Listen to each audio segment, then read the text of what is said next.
ଦିନେ ଜଙ୍ଗଲରେ ମା ଚଢ଼େଇଟି ବୁଲି ବୁଲି ସମସ୍ତଙ୍କୁ ମିଠା ବାଣ୍ଟୁଥିଲା।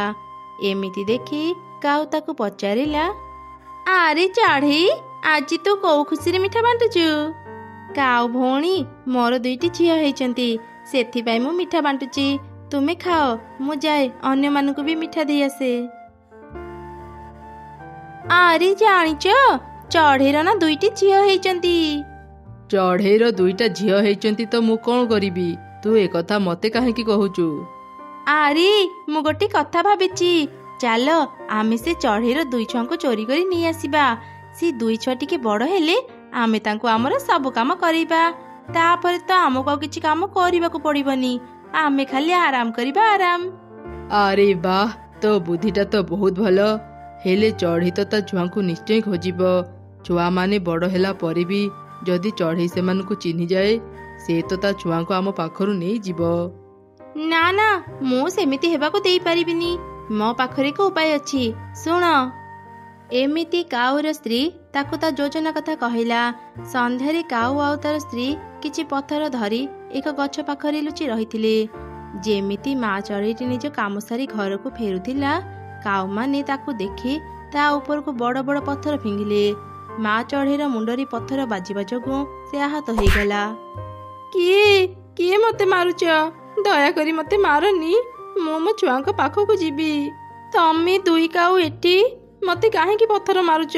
ମୁଁ ତମର କ'ଣ କ୍ଷତି କରିଛି? ଆମେ ଚାହୁଁଛୁ ତୁ ମରିଯା, ଆଉ ଆମେ ତୋର 2 ଛୁଆଙ୍କୁ ନେଇ ଆମର କାମ କରିପାରିବୁ।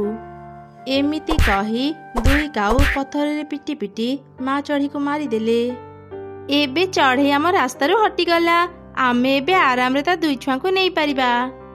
ଆରେ ଆରେ, ଏ 2 କାଉ ଏତେ ଦୁଷ୍ଟ! ଚଢ଼େଇ ଛୁଆଙ୍କୁ ଚୋରି କରିବା ପାଇଁ ଏମାନେ ତାଙ୍କ ମାକୁ ହିଁ ମାରିଦେଲେ। ମୁଁ ଯଦି ଏବେ ଏମାନଙ୍କୁ ଅଟକେଇବାକୁ ଯାଇଥାନ୍ତି, ଏ 2 କାଉ ମତେ ବି ମାରି ଦେଇଥାନ୍ତେ। ଏବେ ତ ମୁଁ ଏଠୁ ଚାଲି ଯାଉଛି, ହେଲେ ଦିନେ ଦିନେ ମୁଁ ଏମାନଙ୍କର ସବୁ କଥା ସମସ୍ତଙ୍କୁ କହିଦେବି। ଆରେ, ଏ ଚଢ଼େଇର ଘର ତ ବହୁତ ସୁନ୍ଦର। ଆମ ଘରର ବହୁତ ଜାଗା ଭାଙ୍ଗି ଯାଇଛି, ହେଲେ ଚଢ଼େଇର ଘର କେତେ ମଜବୁତ ଅଛି। ଆଜିଠୁ ଆମେ ଚଢ଼େଇର ଘରେ ରହିବା। ସେମିତି ହେଲେ କେହି ବି ଆମ ଉପରେ ସନ୍ଦେହ କରିବେନି ଆମେ ଚଢ଼େଇ ଛୁଆଙ୍କୁ ଚୋରି କରିଛେ। ସମସ୍ତେ ଭାବିବେ ଚଢ଼େଇ ଛୁଆଙ୍କ ମା ନଥିବାରୁ ଆମେ ତାଙ୍କର ଯତ୍ନ ନେବା ପାଇଁ ଏଠାକୁ ଆସିଛେ। ହଁ, ତୁମେ ଏକଦମ ଠିକ କଥା କହିଛ। ଆଜିଠୁ ଆମେ ଚଢ଼େଇର ଘରେ ରହିବା। ଏବେ ଯାଅ, ଏଇ ଛୁଆଙ୍କ ପାଇଁ କିଛି ଖାଇବା ନେଇ ଆସ। ଏଇ 2 ଛୁଆ ଶୀଘ୍ର ବଡ଼ ହେଲେ ସିନା ଆମେ ତାଙ୍କୁ ଆମ କାମ କରିବା। ଆଚ୍ଛା ଆଚ୍ଛା, ଠିକ ଅଛି, ମୁଁ ଏବେ ଯାଉଛି। ଏ ମିଟୁ ଏଠି ଖାଇବା ଦୋକାନ ଖୋଲିଛି। ଟିକେ ଖାଲି ମିଟୁର ଧ୍ୟାନ ତା ଖାଇବାରୁ ହଟିଯାଉ, ମୁଁ ଶୀଘ୍ର ତା ଖାଇବା ଚୋରି କରି ନେଇଯିବି। ମିଟୁ ଭାଇ, ଭାରି ଭୋକ ଲାଗୁଛି, ମତେ ଗୋଟେ ପ୍ଲେଟ ଖିଚୁଡ଼ି ଦିଅ। ଆଚ୍ଛା, ତୁମେ ଏଠି ବସ, ମୁଁ ଏବେ ଖିଚୁଡ଼ି ନେଇ ଆସୁଛି। ଏଠି ବସି ତୁମେ ଆରାମରେ ଖିଚୁଡ଼ି ଖାଅ। ସେପଟେ କାଉ କିଛି ଖାଇବା ଚୋରି କରି ଘରକୁ ନେଇ ଆସିଲା। ଏମିତି ବେଶ କିଛି ଦିନ ବିତିଗଲା। 2 ଚଢ଼େଇ ଛୁଆ ଟିକେ ବଡ଼ ହେଲେ। ସେ ଚଢ଼େଇ ଛୁଆମାନେ କାଉ ଆଉ ତାର ସ୍ତ୍ରୀକୁ ହିଁ ନିଜର ଅସଲ ବାପା ମା ଭାବୁଥିଲେ।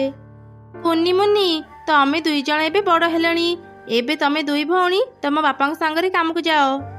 ହେଲେ ମା, ଆମେ ତ କିଛି ବି କାମ ଶିଖିନୁ, ଆମେ କ'ଣ କରିବୁ? କାମ ଶିଖିନ ତ କ'ଣ ହେଇଗଲା, ତମ ବାପା ତମମାନଙ୍କୁ କାମ ଶିଖେଇ ଦେବେ ନା, କ'ଣ କହୁଛ? ହଁ ହଁ, ଖାଲି ରାତି ହେଉ, ମୁଁ ତମମାନଙ୍କୁ ମୋ କାମ ଶିଖେଇ ଦେବି। ବାପା ବାପା, ଆମେ କ'ଣ କରିବୁ?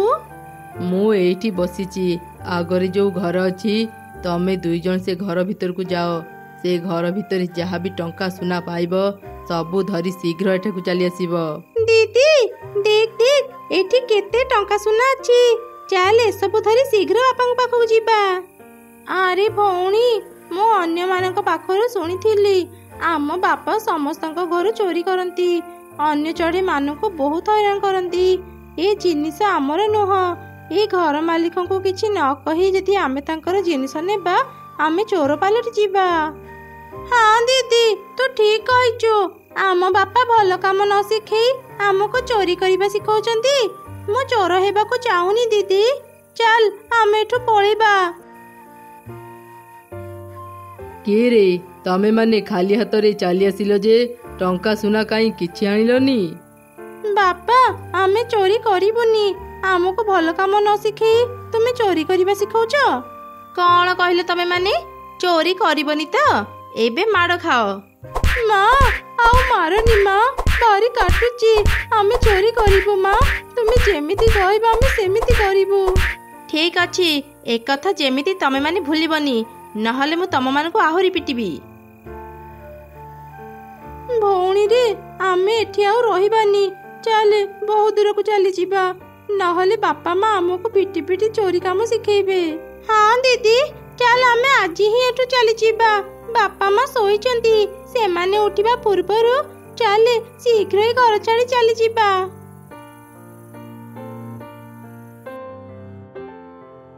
କୁନି ମୁନି, କେତେ ଦିନ ପରେ ତମମାନଙ୍କୁ ଦେଖିଲି। କାଉମାନଙ୍କ ଭୟରେ ମୁଁ ତମମାନଙ୍କ ପାଖକୁ ଯାଇପାରୁନଥିଲି। ଆଜି ମୁଁ ତମମାନଙ୍କୁ ଗୋଟେ ଜରୁରୀ କଥା କହିବି, ଯାହା ଶୁଣିଲେ ତମେ ମାନେ ଆଶ୍ଚର୍ଯ୍ୟ ହେଇଯିବ। କଣ କଥା? ଶୀଘ୍ର କୁହନ୍ତୁ।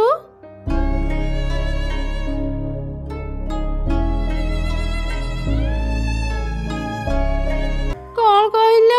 ସେ ଦୁଷ୍ଟ କାଉମାନେ ଆମ ବାପା ମାଙ୍କୁ ମାରି ଦେଇଛନ୍ତି। ଏବେ ବୁଝିଲୁ, ସେମାନେ ଆମ ନିଜ ବାପା ମା ନୁହନ୍ତି, ସେଥିପାଇଁ ଆମକୁ ଏତେ କଷ୍ଟ ଦେଉଥିଲେ। ତମେ ମାନେ ଆଉ ସେ କାଉଙ୍କ ପାଖକୁ ଯାଅନି, ନହେଲେ ସେ ଦୁଷ୍ଟ କାଉମାନେ ତମମାନଙ୍କୁ ବି ମାରିଦେବେ।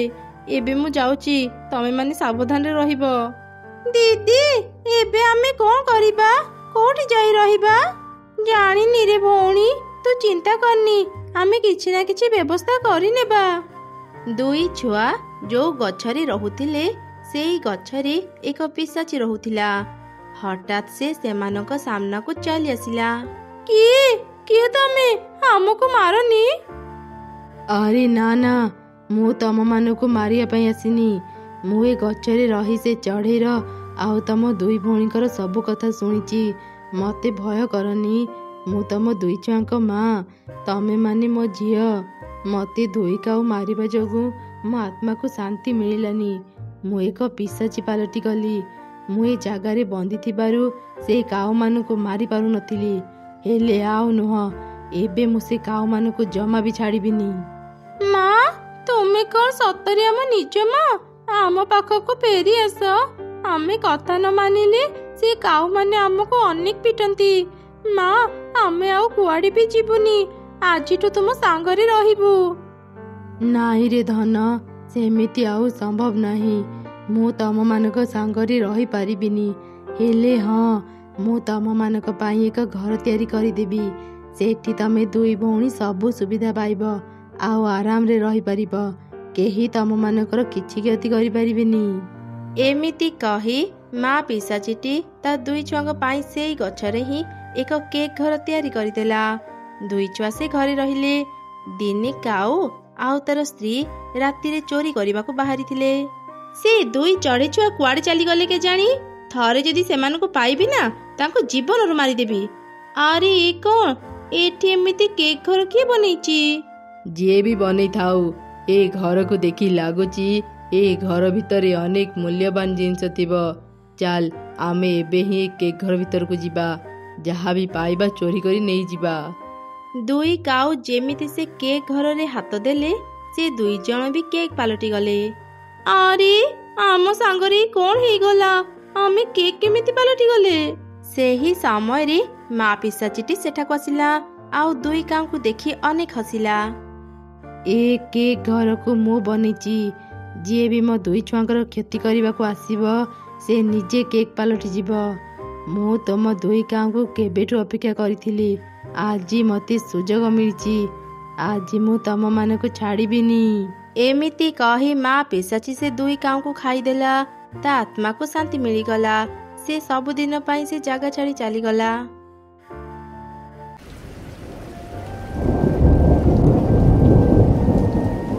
ବଞ୍ଚାଅ, ମତେ କେହି ବଞ୍ଚାଅ। ଏ ଝଡ଼ ବର୍ଷାରେ ମୋ ଗଛ ନଇଁ ଯାଉଛି, ମୋ ଫୁଲ ପାଖୁଡ଼ା ଝଡ଼ି ଯାଉଛି। ମତେ କେହି ରକ୍ଷା କର। କିଏ କୋଉଠି ଅଛ? ମତେ ଟିକେ ସାହାଯ୍ୟ କର। ଛୋଟ ଗୋଲାପ ଗଛଟି ଏପରି ସାହାଯ୍ୟ ପାଇବା ପାଇଁ ଚିତ୍କାର କରୁଥିଲା।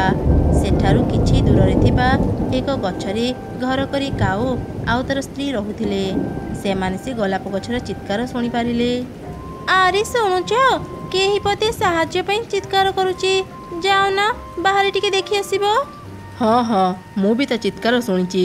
ମୁଁ ଏବେ ତା ପାଖକୁ ଯାଉଛି। ଏମିତି କହି କାଉ ବାହାରକୁ ଗଲା। ସେ ଖୋଜି ଖୋଜି ଗୋଲାପ ଗଛ ପାଖରେ ଥିବା ଏକ ଗଛରେ ଯାଇ ବସିଲା ଆଉ ଚାରିଆଡ଼େ ଦେଖିଲା।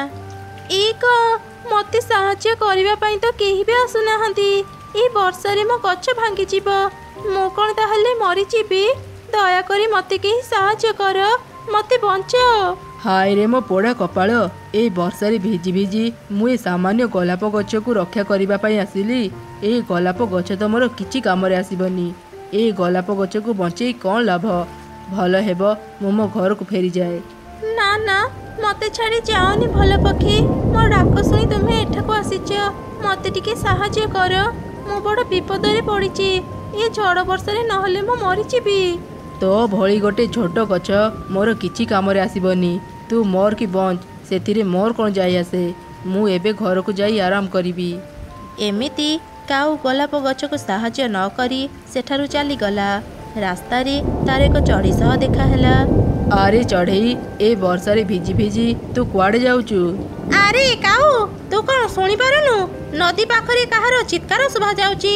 କେହି ବୋଧେ ବିପଦରେ ପଡ଼ିଛି। ମୁଁ ତା ପାଖକୁ ଯାଉଛି। ସେଇଟା ଗୋଟେ ଗୋଲାପ ଗଛ ଚିତ୍କାର କରୁଛି। କାହିଁକି କେଜାଣି ସେ ଗୋଲାପ ଗଛ ଏପରି କରୁଛି? ସେ ଏଡ଼ିକି ଟିକିଏ ଗଛ, ସେ କାହାର କାମରେ ଆସିବ? ତାକୁ ସାହାଯ୍ୟ କରି କିଛି ଲାଭ ନାହିଁ। କ'ଣ ହେଲା? ସେଇଟା ଗୋଟେ ଗୋଲାପ ଗଛ ଚିତ୍କାର କରୁଛି। ମୁଁ ତା ପାଇଁ ବର୍ଷାରେ ଭିଜୁଛି। ଧେତ୍, ଗୋଲାପ ଗଛକୁ ବଞ୍ଚେଇ କ'ଣ ଲାଭ? ଚାଲ ଏଠୁ ପଳେଇବା। ଏମିତି ସେ ଦୁଇ ଜଣ ଗୋଲାପ ଗଛର ଚିତ୍କାରକୁ କାନ ନ ଦେଇ ସେଠାରୁ ଚାଲିଗଲେ। ସେପଟେ ଗୋଲାପ ଗଛ ସାହାଯ୍ୟ ପାଇଁ ଚିତ୍କାର କରୁଥିଲା। ଦିଦି ଦିଦି, ଶୀଘ୍ର ଉଠ। ଶୁଣ ନା, ବାହାରେ କିଏ ଗୋଟେ ବଞ୍ଚାଅ ବଞ୍ଚାଅ କହି ଚିତ୍କାର କରୁଛି। ହଁ, ମୁଁ ବି ଶୁଣିପାରିଲି। ତୁ ଘରେ ଥା, ମୁଁ ଯାଇ ଦେଖେ କିଏ ବାହାରେ ଏମିତି ଚିତ୍କାର କରୁଛି। ଚଢ଼େଇ ଛୁଆ ବାହାରକୁ ଗଲା। ସେ ଖୋଜି ଖୋଜି ଗୋଲାପ ଗଛ ପାଖରେ ପହଞ୍ଚିଗଲା। କ'ଣ ହେଲା? ତୁମେ ଏମିତି ଚିତ୍କାର କାହିଁକି କରୁଛ? ଚଢ଼େଇ ଛୁଆ, ମୋତେ ଟିକେ ସାହାଯ୍ୟ କର। ଏତେ ଝଡ଼ ବର୍ଷା ମୋ ଛୋଟ ଗଛଟି ସହିପାରୁନି। ଏମିତି ଯଦି ବର୍ଷା ଲାଗି ରହିବ, ଶୀଘ୍ର ମୋ ଗଛ ଉପୁଡ଼ିଯିବ ଆଉ ଏ ବର୍ଷା ପାଣିରେ ଭାସିଯିବ। ନା ନା, ଭୟ କରନି ଗୋଲାପ ଗଛ। ତୁମେ ଟିକେ ଅପେକ୍ଷା କର, ମୁଁ ତୁମକୁ ନିଶ୍ଚୟ ସାହାଯ୍ୟ କରିବି। ଆରେ ଭଉଣୀ, ଆମ ଘରେ ଯେଉଁ ଛତା ଅଛି, ତୁ ମୋତେ ଶୀଘ୍ର ସେ ଛତାଟା ଦେଲୁ। ମୁଁ ସେ ଛତାକୁ ନେଇ ଗୋଲାପ ଗଛ ଉପରେ ରଖିଦେବି। ଗୋଲାପ ଗଛକୁ ଘୋଡ଼େଇ ଦେବୁ ମାନେ? ତୁ କାହା ପାଖକୁ ଯାଇଥିଲୁ? ଆରେ ଭଉଣୀ, ଯିଏ ଚିତ୍କାର କରୁଥିଲା ସେଇଟା ଗୋଟେ ଛୋଟ ଗୋଲାପ ଗଛ। ଏ ଝଡ଼ ବର୍ଷାରେ ସେ ଗଛଟି ନଇଁ ଯାଇଛି। ସେଥିପାଇଁ ସେ କଷ୍ଟରେ ଚିତ୍କାର କରୁଥିଲା। ତୁ ଶୀଘ୍ର ମୋତେ ସେ ଛତାଟା ଦେ ତ, ମୁଁ ଗୋଲାପ ଗଛ ଉପରେ ରଖିଦେବି। ତାହେଲେ ସେ ଗଛ ଉପରେ ଆଉ ବର୍ଷା ପାଣି ପଡ଼ିବନି। ହେଲେ ଦିଦି, ଆମ ପାଖରେ ତ କେବଳ ଗୋଟିଏ ହିଁ ଛତା ଅଛି। ବାପା ମା ଆମକୁ ଛାଡ଼ିଯିବା ପୂର୍ବରୁ କହିଥିଲେ, ବର୍ଷାରେ କେବେ ଯଦି ଆମ ଘର ଭାଙ୍ଗିଯାଏ ସେ ଛତା ତଳେ ଆଶ୍ରୟ ନେବା ପାଇଁ। ତୁ ଯଦି ସେ ଛତା ଗୋଲାପ ଗଛକୁ ଦେଇଦେବୁ, ଆମର କ'ଣ ହେବ? ଆମ ବିପଦ ସମୟରେ ଆମେ କୋଉଠିକି ଯିବା? ଭଉଣୀରେ, ନିଜ ବିପଦ କଥା ଚିନ୍ତା କରି ଯଦି ଆମେ କାହାକୁ ସାହାଯ୍ୟ ନ କରିବା, ଆମର ପାପ ହେବ। ନା ନା, ମୁଁ ସେମିତି କରିପାରିବିନି। ମୁଁ ସେ ଗୋଲାପ ଗଛକୁ ସାହାଯ୍ୟ କରିବା ପାଇଁ କଥା ଦେଇଛି। ତୁ ଶୀଘ୍ର ମୋତେ ସେ ଛତାଟା ଆଣିଦେ। ବଡ଼ ଭଉଣୀର କଥା ଶୁଣି ସାନ ଭଉଣୀ ତାକୁ ଘର ଭିତରୁ ଛତା ଆଣିଦେଲା। ସେ ଛତା ଧରି ଚଢ଼େଇ ଛୁଆ ଗୋଲାପ ଗଛ ପାଖକୁ ଯିବା ପାଇଁ ବାହାରିଲା। ସେ କାଉର ଘର ରାସ୍ତା ଦେଇ ଯିବା ସମୟରେ କାଉ ତାକୁ ଦେଖି କହିଲା, ଆରେ ଏ ଚଢ଼େଇ ଛୁଆ, ଏ ଝଡ଼ ବର୍ଷାରେ ତୁ ଘରୁ କାହିଁକି ବାହାରିଛୁ କହିଲୁ? ବାପା ମା ତ ମରିଯାଇଛନ୍ତି, ତତେ ବି କ'ଣ ମରିବାକୁ ଇଚ୍ଛା ହେଉଛି? ଯା, ଘରକୁ ଫେରିଯା। କାଉ କାକା, ମୁଁ ଗୋଲାପ ଗଛକୁ ସାହାଯ୍ୟ କରିବା ପାଇଁ ଏ ଛତା ନେଇ ତା ପାଖକୁ ଯାଉଛି। କ'ଣ ହେଲା ଚଢ଼େଇ ଛୁଆ, ତୁ ଏତେ ବୋକା? ସେ ଗୋଲାପ ଗଛ ତୋର କ'ଣ କାମରେ ଆସିବ ଯେ ତୁ ତାକୁ ସାହାଯ୍ୟ କରିବାକୁ ଯାଉଛୁ? ତାଠୁ ଭଲ ହେବ ତୁ ମୋତେ ଛତା ଦେଇଦେ। ତା ବଦଳରେ ତୁ ମୋଠୁ 2ଟା ଫଳ ନେଇଯା। ଘରେ ବସି ଆରାମରେ ଖାଇବୁ। କାଉର ଏପରି ସ୍ୱାର୍ଥପରତା କଥା ଶୁଣି ଚଢ଼େଇ ଛୁଆ ତାକୁ ଆଉ କିଛି କହିଲାନି। से छता धरी गोलाप गछ पाखु गला आउ गोलाप गछ उपरे से छता रखिदेला। अरे बा चढ़े छुआ तरी छता पाई वर्षा पानीर बड़ बड़ टोपा मो उपरे आउ पड़ुनी। मते एबे टिके आराम मिलिला। तते केमिति कही धन्यवाद देवी जानी पारुनी। ना ना धन्यवाद देई मते छोट करनी। जणे विपदरे पड़िले ताको साहाय्य करिबा उचित। मु तो सेमिति कली। एबे मो घर को जाउची। एमिति कही चढ़े छुआ घर को चलीगला। वर्षा टिके भी कमु नथिला। पवन वर्षारे जंगलर अनेक चढ़ीक घर भांगीगला। सेई वर्षारे दुई चढ़ई भौणी घर भी भांगीगला। ए कौन सर्वनाश कला दीदी? हम घर भांगीगला। एबे आमे कोठी रहिबा? तो चिंता करनी भौणी। चाले जंगलर चढ़ई मानक पाखक जाई साहाय्य मागिबा। केही ना केही तो हमको निश्चय साहाय्य करिवे। एमिति कथा हे दुई भौणी पाखरे रहुतिबा काउर घर को गले। काऊ काका ए वर्षारे आम घर भांगी गला। दया करी हमको तुम घरे टिके आश्रय देई थाओ। ए चढ़ई छुआ को घरे रखिले ता भौणी को भी रखिबाकू हेबो। पुणी से दुई जन को खाइबा देबाकू पड़िबो। एते झमेला करी हेबनी। तमे चुप रुह। मु सेमानक सह कथा हेउची। हाँ तू ठीक कहिचु। तू शीघ्र एमानकू एठू बाहर कर। ना ना आमे तते आम घरे रखी पारिबुनी। आम घरे टिके भी जगह नहीं। तू तो भौणी को नहीं एठू चली जा। काऊ मानक कथा शुणी मन दुखरे दुई चढ़ी छुआ सेठारु चली गले। सेमाने गोलाप गछ पाख देई जीवा समय गोलाप गछ तांको देखि पाखकु डाकिला। अरे चढ़ी छुआ तो घरे न रही एमिति वर्षारे भिजी भिजी कुआडे जाउछु? ए झड़ वर्षारे आम घर भांगी गला। आश्रय पाइबा पाई आमे समस्तक पाखकु गलु। हेले केही भी हमको साहाय्य कले नहीं। कौन हेला?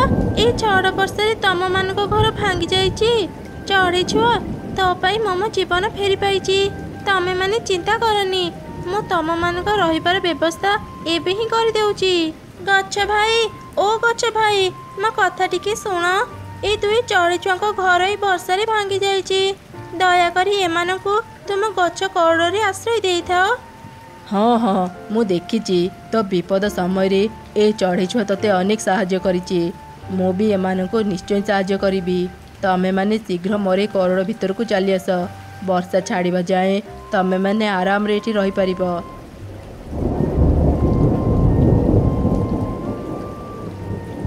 देखिलु तो भौणी आमे जदि विपद समय अन्य को साहाय्य करिबा आम विपद समय आमे भी साहाय्य पाइबा।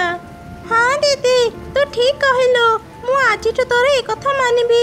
भारी निद लागिलाणी। चाले बे सोइबा। तापरे दुई भौणी आराम रे से गछ करोड़े सोई गले। सेपटे वर्षा जोगु किछि समय रे ही काऊ मानक घर भी भांगी गला। सेमाने अन्य चढ़ी मानक पाखकु जाई आश्रय पाई साहाय्य मागिले। समस्ते जानिथिले काऊ आउ तार स्त्री बहुत स्वार्थपर। केही भी तांको घरे सेमानकु आश्रय देले नाही। दुई काऊ वर्षारे भिजी भिजी एक गछ तळे छिड़ा हेइथिले। गछरु एक बड़ डाल खसी तांको उपरे पड़िला। सेई गछ डाल चापी हेई दुई काऊ मरीगले। चंपा काऊर पुओ झियो नथिले। सेथिपाई से दुईटी अनाथ चढ़ी छुआंकु पाळिथिला। से तांकर ना रखिथिला कुन्नी आ मुन्नी। कुन्नी आ मुन्नी थिले भारी अलसुआ। सेमाने कौनसी कामरी चंपा काऊ को साहाय्य करू नथिले। दिने चंपा काऊ सेमानकु कहिला तमे दुई जण एते बड़ हेइगलणी ए जाई घर काम किछि सिखिलनी। मु आउ तम मानकु घरे बसी खोई पारिबिनी। तमे दुई जण निज व्यवस्था करिनियो। माँ हमर भूल हेइगला। हमको क्षमा करि दियो। आमे आउ अलसुआ हेबुनी। घर कामरी तुमको साहाय्य करिबो आउ तुमर सब कथा मानिबो। हमको ए घरु बाहर करनी। तमे माने सत कहूच? तेबे ठीक अछि। पूर्व जंगल रे मोर एक जमी अछि। मु से जमी तम दुई जन को देली। जे भी से जमी रे चाष करी अधिक फसल फळै पारिबो सी मो घरे रहिबो। मु 2 मास पई गोटे काम रे बाहर को जाउची। फेरिला परे मु तम मानको काम देखिबी। एमिति कही चंपा काऊ सेठारु चली गला। दुई भौणी कथा हेले। अरे मुन्नी एबे कोन करिबा? अलगा अलगा चाष करिबा ना एकाठी करिबा? अलगा अलगा चाष कले जणे जितिबा आउ जणे हारिबो। ସେମିତି ହେଲେ ଆମ ଦୁଇ ଜଣଙ୍କ ଭିତରୁ ଯିଏ ହେଲେ ଜଣେ ଘର ଛାଡ଼ିଯିବ। ତାଠୁ ଭଲ ହେବ ଆମେ ଦୁଇ ଜଣ ମିଶି ଏକାଠି ଚାଷ କରିବା। ସେମିତି ହେଲେ ଆମେ ଦୁଇ ଜଣ ଯାକ ହିଁ ଘରେ ରହିପାରିବା। ତେବେ ଠିକ ଅଛି, ଚାଲିବେ ଯିବା, ଚାଷ କାମ ଆରମ୍ଭ କରିବା। ତାପରେ କୁନି ଆଉ ମୁନି ଜମିକୁ ଗଲେ। ଆରେ ମୁନି, ଆମେ କଣ ଭଲ ଫସଲ ଫଳେଇ ପାରିବା? ଭଗବାନ ଚାହିଁଲେ ସବୁ ସମ୍ଭବ ହେବ। ଦିଦି, ତୁ କାମରେ ଲାଗି ପଡ, ମୁଁ ଯାଉଛି ଭଗବାନଙ୍କୁ ପ୍ରାର୍ଥନା କରି ଆସିବି। ହେ ଭଗବାନ, ଆମର ଭଲ ଫସଲ ହେଉ। ହେ ଭଗବାନ, ଆମର ଭଲ ଫସଲ ହେଉ। ଏମିତି ମୁନି ବସି ବସି ଭଗବାନଙ୍କୁ ଧ୍ୟାନ କଲା। ସେପଟେ କୁନି ହଳ କଲା ଆଉ ମଞ୍ଜି ବୁଣିଲା। ତାପରେ ସେ ମୁନି ପାଖକୁ ଆସିଲା। ଏ ମୁନି, ମୋର ସବୁ କାମ ସରିଗଲା, ତୋର ଏଇ ଯାଏଁ ଧ୍ୟାନ ସରିନି। ସନ୍ଧ୍ୟା ହେଇଗଲାଣି, ଚାଲିବେ ଘରକୁ ଯିବା। ଓହୋ ଦିଦି, ଆଜି ଭଗବାନଙ୍କୁ ଧ୍ୟାନ କରି କରି ମୁଁ ଥକି ଗଲି। ଭାରି ଭୋକ ଲାଗିଲାଣି, ଚାଲିବେ ଘରକୁ ଯିବା। ଏମିତି ମୁନି କିଛି ବି କାମ ନ କରି ସବୁଦିନ ବସି ବସି ଧ୍ୟାନ କରୁଥିଲା। ସେପଟେ କୁନି କଠୋର ପରିଶ୍ରମ କରି ଜମିରେ ଚାଷ କରୁଥିଲା। କିଛି ଦିନ ପରେ ତାଙ୍କ ଜମିରେ ଭଲ ଫସଲ ଫଳିଲା। ଧାନ କାଟିବାର ସମୟ ଆସିଗଲା। ଦେଖିଲୁ ତ ଦିଦି, ମୁଁ ଭଗବାନଙ୍କୁ ଧ୍ୟାନ କଲି ବୋଲି ଆମର କେତେ ଭଲ ଫସଲ ହେଇଛି। ଆଉ କିଛି ଦିନ ପରେ ମା ଘରକୁ ଆସିବେ। ଆମେ କାଲି ହିଁ ଫସଲ କାଟି ବିକ୍ରି କରିବା ଆଉ ତାଙ୍କୁ ସେ ଟଙ୍କା ଦେବା। ପରଦିନ ସକାଳେ କୁନି ଫସଲ କାଟି ବଜାରକୁ ନେଲା ଆଉ ବିକ୍ରି କଲା। ସେପଟେ ମୁନି ସେମିତି ଧ୍ୟାନରେ ବସିଥିଲା। କିଛି ସମୟ ପରେ କୁନି ଫସଲ ବିକା ଟଙ୍କା ଧରି ଘରକୁ ଫେରିଲା। ଦିଦି, ତୁ ଆସିଗଲୁ। ଫସଲ ବିକ୍ରି କରି ତୁ କେତେ ଟଙ୍କା ପାଇଲୁ? ମୁଁ ସବୁ ଫସଲ 20,000 ଟଙ୍କାରେ ବିକ୍ରି କରିଛି। ଦିଦି, ତୋ ଅପେକ୍ଷା ମୁଁ ବେଶୀ ପରିଶ୍ରମ କରିଛି। ତୋଠୁ ବେଶୀ ଟଙ୍କା ମୁଁ ନେବି। ଦିଦି, ମତେ ଶୀଘ୍ର ମୋ ଭାଗ ଦେ। ତୁ କଣ କହୁଛୁ? ଜମି ଚାଷ କଲି ମୁଁ, ଫସଲ କାଟି ବିକ୍ରି କଲି ମୁଁ। ତୁ ତ କିଛି ବି କାମ କରିନୁ, ସବୁବେଳେ ବସି ବସି ଧ୍ୟାନ କରୁଥିଲୁ। ଦେଖିବାକୁ ଗଲେ ତୁ ଏ ଭାଗ ଟଙ୍କାରୁ କିଛି ବି ପାଇବୁନି। ସତରେ ତୁ ଭାରି ଅଳସୁଆ। ମୁଁ ଯଦି ଭଗବାନଙ୍କୁ ପ୍ରାର୍ଥନା କରିନଥାନ୍ତି, ତୋର ଏତେ ଭଲ ଫସଲ କେବେ ବି ହେଇନଥାନ୍ତା, ବୁଝିଲୁ? ବେଶୀ ଆଉ ପାଟି ନ କରି ମତେ ମୋ ଭାଗ ଟଙ୍କା ଦେ। ନା, ମୁଁ ତତେ ଟଙ୍କାଟେ ବି ଦେବିନି। ପରିଶ୍ରମ କରିବି ମୁଁ, ଆଉ ଫଳ ପାଇବୁ ତୁ। ଯା, ଚାଲି ଯା ଏଠୁ। ମୁଁ ମୋ ଭାଗ ଟଙ୍କା ନ ନେଇ ଏଠୁ କୁଆଡେ ବି ଯିବିନି। ଚୁପଚାପ ମତେ ମୋ ଭାଗ ଟଙ୍କା ଦେ। ଏମିତି ସେ ଦୁଇ ଭଉଣୀ ଭାଗ ଟଙ୍କା ପାଇଁ ଝଗଡ଼ା ଲାଗିଲେ। ସେମାନଙ୍କ ସମସ୍ୟା ସମାଧାନ ନ ହେବାରୁ ସେମାନେ ସେ ଜଙ୍ଗଲର ମୁଖିଆ ଚିଲ ପାଖକୁ ଗଲେ ଆଉ ତାକୁ ସବୁ ଘଟଣା କହିଲେ। ତମ ସମସ୍ୟାର ସମାଧାନ କରିବା ଭାରି କଠିନ। ଜଣେ ପରିଶ୍ରମ କରିଛି ଆଉ ଜଣେ ବସି ବସି ଧ୍ୟାନ କରିଛି। କିଏ ଅଧିକ ଟଙ୍କା ପାଇବ? ମୁଁ ଅଧିକ ଟଙ୍କା ପାଇବି ମୁଖିଆ ଆଜ୍ଞା। ମୁଁ ଯଦି ଭଗବାନଙ୍କୁ ଧ୍ୟାନ କରିନଥାନ୍ତି, ଭଗବାନ କେବେ ବି ଏତେ ଭଲ ଫସଲ ଦେଇନଥାନ୍ତେ। ସେଥିପାଇଁ ମୁଁ ଅଧିକ ଟଙ୍କା ପାଇବି। ନା ନା ମୁଖିଆ ଆଜ୍ଞା, ମୁଁ ଦିନ ରାତି ପରିଶ୍ରମ କରିଛି, ସେଥିପାଇଁ ମୁଁ ଅଧିକ ଟଙ୍କା ପାଇବି। ଚୁପ୍ କର ତମେ ଦୁଇ ଜଣ। ମୁଁ ଏମିତି ଏ ସମସ୍ୟାର ସମାଧାନ କରିପାରିବିନି। ମୁଁ ତମ ଦୁଇ ଜଣଙ୍କର ପରୀକ୍ଷା ନେବି, ତାପରେ ମୁଁ କହିପାରିବି କିଏ ଅଧିକ ଟଙ୍କା ନେବ। ତମେ ମାନେ ପରୀକ୍ଷା ଦେବାକୁ ରାଜି ତ? ହଁ ମୁଖିଆ ଆଜ୍ଞା, ଆମେ ରାଜି। କୁହନ୍ତୁ, ଆମେ କଣ କରିବୁ? ଏଠି କିଛି ସମୟ ଅପେକ୍ଷା କର, ମୁଁ ଏବେ ଆସୁଛି। ଏ 2 ବସ୍ତାରେ ଚାଉଳ ଆଉ ପଥର ମିଶିକି ଅଛି। ଏ 2 ବସ୍ତା ତମେ ଦୁଇ ଜଣ ଘରକୁ ନେଇଯାଅ। ଯିଏ ଯେତେ ବେଶୀ ଚାଉଳରୁ ପଥର ଅଲଗା କରିବ ସେ ହିଁ ମୋ ପରୀକ୍ଷାରେ ଜିତିବ। ତମମାନଙ୍କ ପାଖରେ ଆଜି ରାତି ହିଁ ସମୟ ଅଛି। ଯାଅ, ଏବେ ଘରକୁ ଯାଅ। ସକାଳେ ଚାଉଳ ଆଉ ପଥର ଅଲଗା କରି ମୋ ପାଖକୁ ଆଣିବ। ତାପରେ ଯାଇ ମୁଁ କହିବି କିଏ ଅଧିକ ଟଙ୍କା ପାଇବ। ମୁଖିଆ ଚିଲର କଥା ଶୁଣି ଦୁଇ ଭଉଣୀ 2 ବସ୍ତା ଚାଉଳ ନେଇ ଘରକୁ ଗଲେ। କୁନି ଘରକୁ ଫେରିବା ପରେ ହିଁ ଚାଉଳରୁ ପଥର ଅଲଗା କରୁଥିଲା। ସେପଟେ ମୁନି ଚାଉଳ ବସ୍ତାକୁ ସାମ୍ନାରେ ରଖି ଭଗବାନଙ୍କୁ ଧ୍ୟାନ କରି କହିଲା, ହେ ଭଗବାନ, ଚାଉଳରୁ ପଥରକୁ ଅଲଗା କରିଦିଅ। ଏଇ ଥରକ ମତେ ଜିତେଇ ଦିଅ ପ୍ରଭୁ। ଅଧରାତି ହେବା ପରେ ମୁନି ଭଗବାନଙ୍କୁ ପ୍ରାର୍ଥନା କରି ଶୋଇପଡ଼ିଲା। ସେପଟେ କୁନି ଲଣ୍ଠନ ଜଳେଇ ରାତି ସାରା ଚାଉଳରୁ ପଥର ଅଲଗା କରୁଥିଲା। ପରଦିନ ସକାଳେ ମୁନି ଉଠିବା ପୂର୍ବରୁ ହିଁ କୁନି ତା ଚାଉଳ ବସ୍ତା ଆଉ ପଥର ଧରି ମୁଖିଆ ଚିଲ ପାଖକୁ ଗଲା। ମୁଖିଆ ଆଜ୍ଞା, ଏଇ ଦେଖନ୍ତୁ ମୁଁ ଚାଉଳରୁ ପଥର ଅଲଗା କରିଦେଇଛି। ଭଲ କରିଛୁ। ଏବେ ଖାଲି ମୁନି ଆସୁ, ତାପରେ ମୁଁ ମୋ ବିଚାର କରିବି। କିଛି ସମୟ ପରେ ମୁନି ସେଠାକୁ ଆସିଲା। ଆରେ ମୁନି, ତୁ ଆସୁ ଆସୁ ଏତେ ଡେରି କାହିଁକି କରିଦେଲୁ? ଚାଉଳରୁ ପଥର ଅଲଗା କରିଛୁ ତ? ମୁଁ ମୋ ନିଜ ହାତରେ ଚାଉଳରୁ ପଥର ଅଲଗା କରିନି, ହେଲେ ମୋର ବିଶ୍ୱାସ ଅଛି ମୋ ଭଗବାନ ଚାଉଳରୁ ପଥର ଅଲଗା କରିଦେଇଥିବେ। ତା ମାନେ ତୁ ଟିକେ ବି ପରିଶ୍ରମ କରିନୁ? ଆଚ୍ଛା, ଖୋଲିଲୁ ତ ବସ୍ତା ଖୋଲିଲୁ। ତାପରେ ମୁନି ତା ଚାଉଳ ବସ୍ତା ଖୋଲିଲା, ଆଉ ଭିତରର ଦୃଶ୍ୟ ଦେଖି ସେ ଆଶ୍ଚର୍ଯ୍ୟ ହେଇଗଲା, କାରଣ ତାର ପୁରା ବସ୍ତା ଚାଉଳ ଆଉ ପଥରରେ ଭର୍ତ୍ତି ଥିଲା। ହା ହା ହା, ବୁଝିଲୁ ମୁନି, ଭଗବାନ ତତେ ଦୁଇଟି ହାତ ଦେଇଛନ୍ତି କାମ କରିବା ପାଇଁ, କେବଳ ପ୍ରାର୍ଥନା କରିବା ପାଇଁ ନୁହଁ। ପ୍ରାର୍ଥନା ସହ ତୁ ଯଦି ପରିଶ୍ରମ କରିଥାନ୍ତୁ ଆଜି ଭଲ ଫଳ ପାଇଥାନ୍ତୁ। ତମ ଜମିରେ ଭଲ ଫସଲ ଫଳିଛି କେବଳ କୁନିର ପରିଶ୍ରମ ପାଇଁ, ତୋ ଧ୍ୟାନ ପାଇଁ ନୁହଁ। ସେଥିପାଇଁ ଏ ସବୁ ଟଙ୍କା କୁନି ପାଇବ। କଣ ହେଇଛି ମୁଖିଆ ଆଜ୍ଞା? ମୋ ଦୁଇ ଝିଅ କଣ କରିଛନ୍ତି? ସହରରୁ ଫେରିଲା ପରେ ମୁଁ ଶୁଣିଲି ଆପଣ ସେମାନଙ୍କର ବିଚାର କରୁଛନ୍ତି, ସେଥିପାଇଁ ମୁଁ ଶୀଘ୍ର ଆପଣଙ୍କ ଘରକୁ ଚାଲି ଆସିଲି। ଘଟଣା କଣ ମୋତେ କୁହନ୍ତୁ। ମୁଖିଆ ଚିଲ ଚମ୍ପା କାଉକୁ ସବୁ ଘଟଣା କହିଲା। ସବୁ ଶୁଣି ଚମ୍ପା କାଉ ଭୀଷଣ ରାଗିଗଲା। ମୁନି, ତୁ ଆଗ ଭଳି ଅଳସୁଆ ହେଇ ରହିଗଲୁ। ମୁଁ ତତେ ମୋ ଘରେ ରଖିପାରିବିନି। ତୁ ଆଜି ହିଁ ମୋ ଘରୁ ବାହାରି ଯା। ନା ନା ମା, ମତେ ଘରୁ ବାହାର କରନି। ମୁଁ ମୋ ଭୁଲ ବୁଝି ସାରିଛି। ପରିଶ୍ରମ ସଫଳତାର ଚାବିକାଠି। ଆଜିଠୁ ମୁଁ ବି ଦିଦି ଭଳି ପରିଶ୍ରମ କରିବି। ମତେ ଏଇ ଥରକୁ କ୍ଷମା କରିଦିଅ ମା। ଠିକ୍ ଅଛି ଠିକ୍ ଅଛି, ଆଉ କାନ୍ଦିନି। ତୁ ତ ଭୁଲ ବୁଝିପାରିଲୁ, ସେତିକି ବଡ଼ କଥା। ଚାଲ ଏବେ ଘରକୁ ଯିବା। ମୁନି, ତୁ ଆଉ ଦିନେ ବି ଏ କଥା ଭୁଲିବୁନି, ଆଉ ସବୁବେଳେ ପରିଶ୍ରମୀ ହେବୁ। ତାପରେ ସେମାନେ ଘରକୁ ଫେରିଗଲେ।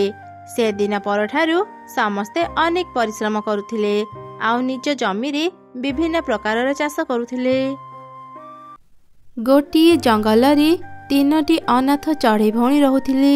ସେମାନେ ବହୁତ ଗରିବ ଥିଲେ। ଦିଦି, ଆଜି ବି ତୁ ଶୁଖିଲା ଭାତ ଦେଉଛୁ?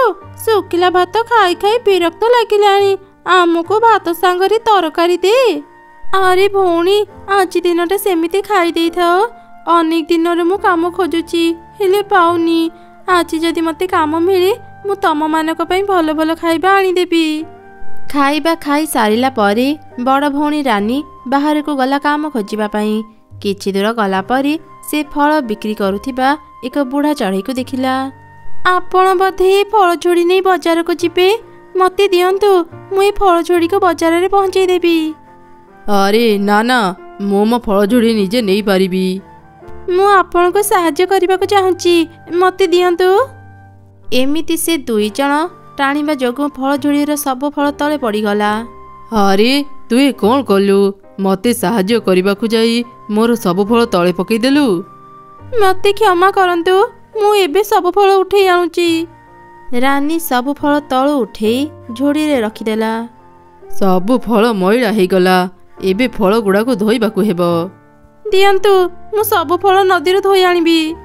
ନା ନା ଥାଉ, ତୁ ମୋତେ ଆଉ ସାହାଯ୍ୟ କରିବା ଦରକାର ନାହିଁ। ଏମିତିରେ ବି ତୁ ମୋର ବଡ଼ ଉପକାର କରିସାରିଲୁଣି। ତୁ ତ ରାସ୍ତାରେ ଯା, ମୁଁ ମୋ ରାସ୍ତାରେ ଯାଉଛି। ଏବେ କ'ଣ କରିବି? କୋଉଠି ଯେ କାମ ଖୋଜିବି? ମୁଁ ଟିକେ କାମରେ ଘରକୁ ଯାଇଥାନ୍ତି।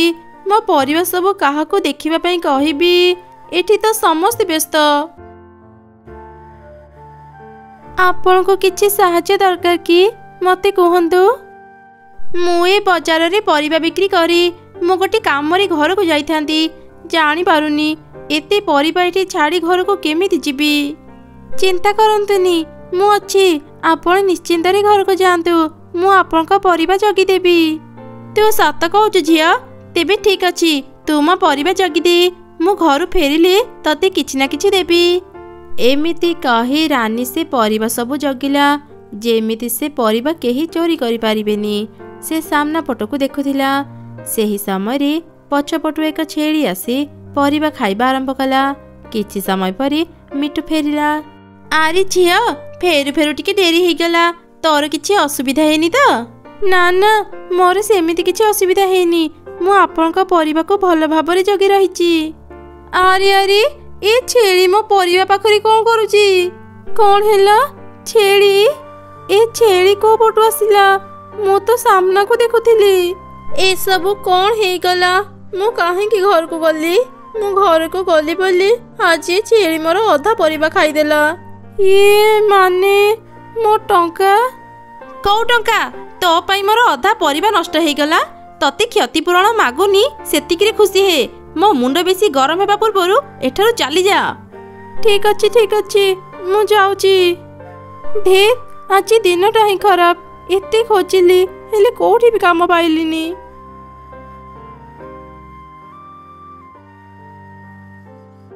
अरे एइटा कोन मो गोड़रे बाजिला एइटा तो गोटे लाल पत्थर ना ना एइटा पत्थर नुह एइटा लाल लाउर मंजी लाल लाउ कौन हेई थाए हाँ ए लाउर रंग लाल तोर जदि विश्वास होनी तू ए मंजी घर को नहीं जा निज घर अगणारे पोती देबू किछि दिन परे जेतेबेले गछरे लाल लाउ फळिबो तू से लाल लाउ को देखिबू बुढ़ी माँ मोरे लाउ मंजी दरकार नहीं मते भी टंका दरकार टंका पाइले मो मो भौणी मानक पई भल भल खाइबा किनि पारिबी अच्छा ए ने किछि टंका ए टंका रे तू तो भौणी मानक पई खाइबा किनि पारिबू ए लाउ मंजी तू तो घर अगणारे पोती दे जेतेबेले लाउ फळिबो तू मो पई गोटे लाउ रखिदेबू मु तो घर को जाई नहीं आसीबी गोटे लाउ कोन पई मु 4टारू 5टा लाउ रखिदेबी हेले बुढ़ी माँ तुम्हें कौन मो घर ठिकाना जानिच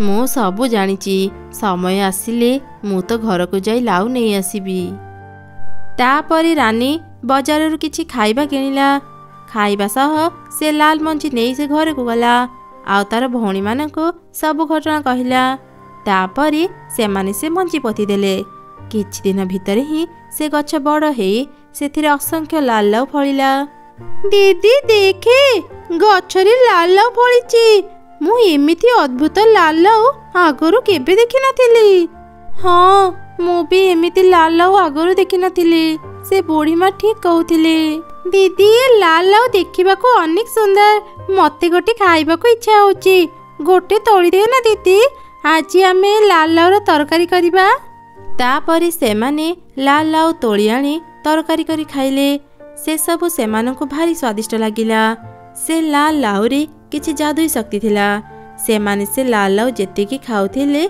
सेतिकी शक्ति पाउथिले आ बहुत सुंदर भी देखा जाउथिले दीदी जानिचो जेबेठो आमे लाल लाउ खाइलेनी मते एमिति लागुची मो देहरे अनेक शक्ति चली आसीची आ मो पूर्व अपेक्षा केते सुंदर देखा जाउची ना हाँ भौणी तू ठीक कहिलो से लाल लाउ खाइबा परठो मते भी एमिति लागुची मो अनेक शक्ति पाई जाइची मो बहुत बड़ बड़ काम एकुटिया करि पारुची दीदी मु गोटे कथा भाबुची चाल आमे दादुई लाउ विषय जंगल रे समस्त को जणी देबा देखिबो समस्ते लाउ किनिबा पई केमिति हम घर आगे आसी लाइन लगेबे सेमिति हेले ना आमे अनेक टंका रोजगार करिबा हेले बुढ़ी माँ कहिथिले तांको पई गोटे लाउ रखिबा पई दीदी एठी एते लाउ अछि जे वर्षे खाइले भी सरीबनी तू चिंता करनी गोटे लाउ छाड़ी की आमे आउ सब लाउ बिक्री करिबा धीरे धीरे पूरा जंगल रे जादुई लाल लाउर खबर प्रचार हो गला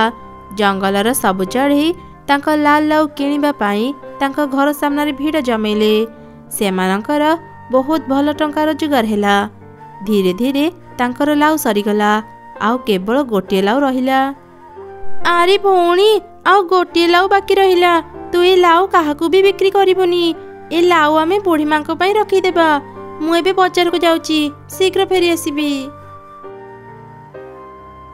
घरे किए अछ टिके कबाट खोलो आपण किए किछि काम थिला के हम पाखरी मु बहुत दूररू आसीची मु सुनिची तुम लाल लाउ रे अनेक शक्ति अछि जहारे जेमिति भी रोग हेई थाउ से माने लाल लाउ खाई भल हो जाउचंती दया करी मते गोटे लाउ दियो मो छोट झीर देह बहुत खराब एते डाक्तर को देखई सारिलेनी से भल हेउनी मो बहुत आशा नहीं तुम पाख को आसीची मते गोटे लाल लाउ दियो आपण आसु आसु अनेक डेरी करदेले आम पाखरे आउ लाल लाउ नाही सब सरी जाइची हेले मु देखिची तुम गछरी गोटे लाल लाउ अछि मते से लाउटी देई थाओ तुमे जेते टंका कहिबा मु सेते देबी एई नियो ବାପରେ, ଗୋଟେ ଲାଉ ପାଇଁ ଏତେ ଗୁଡ଼େ ଟଙ୍କା? ସେ ବୁଢ଼ୀ ତ ଏଯାଏଁ ଆସିନି। ସେ ବୋଧେ ଲାଉ କଥା ଭୁଲି ଯାଇଥିବ। ଯଦି ବି ଆସେ ମୁଁ ତାକୁ ଏ ଟଙ୍କାରୁ ଅଧା ଟଙ୍କା ଦେଇଦେବି। ସେ ଲାଉ କଥା ଭୁଲିଯିବ। ଏମିତି ଚିନ୍ତା କରି ସେ ଶେଷ ଲାଉକୁ ତୋଳି ସେ ଚଢ଼େଇକୁ ଦେଇଦେଲା। ପରଦିନ ସକାଳେ ବୁଢ଼ୀ ଚଢ଼େଇ ତାଙ୍କ ଘରକୁ ଆସିଲା। ଆରେ ରାନୀ, ମୋ ପାଇଁ ଲାଉ ରଖିଛୁ ତ? ହଁ ବୁଢ଼ୀ ମା, ମୁଁ ରଖିଛି, ଆସନ୍ତୁ ନେବେ। ଆରେ କ'ଣ, ଏ ଗଛଟା ତ ମରିଯାଇଛି। ଶେଷ ଲାଉଟା ବି ନାହିଁ। ଏ ଗଛରେ କେବଳ ଥରେ ହିଁ ଲାଉ ଫଳେ। ଆଉ ଯଦି ଶେଷ ଲାଉ ଛିଡ଼େଇଦେବ ଏ ଗଛ ମରିଯିବ। ଦିଦି, କାଲି ଗୋଟେ ଚଢ଼େଇ ଆମ ଘରକୁ ଆସିଥିଲା। ସେ କହୁଥିଲା ତା ଝିଅର ଦେହ ବହୁତ ଖରାପ। ସେ ମୋତେ ଅନେକ ଟଙ୍କା ଦେଲା। ସେଥିପାଇଁ ମୁଁ ତାକୁ ସେ ଶେଷ ଲାଉଟା ଦେଇଦେଲି। ମୋତେ କ୍ଷମା କରନ୍ତୁ। ଆପଣଙ୍କୁ କେତେ ଟଙ୍କା ଦରକାର କୁହନ୍ତୁ, ମୁଁ ଆପଣଙ୍କୁ ଦେବି। ମୂର୍ଖ ଝିଅ, ମୋତେ ତୁ ଟଙ୍କା ଦେଖାଉଛୁ? ମୁଁ ତମମାନଙ୍କୁ ଅଭିଶାପ ଦେଉଛି। ଯିଏ ବି ମୋ ଲାଉ ଖାଇଛ ସମସ୍ତେ ରୋଗିଣା ଅସୁନ୍ଦର ହେଇଯିବ। ପରଦିନ ସକାଳେ ଯିଏ ବି ଲାଲ ଲାଉ ଖାଇଥିଲେ ସମସ୍ତଙ୍କ ଦେହ ଖରାପ ହେଇଗଲା। ସମସ୍ତେ କଳା ପଡ଼ିଗଲେ।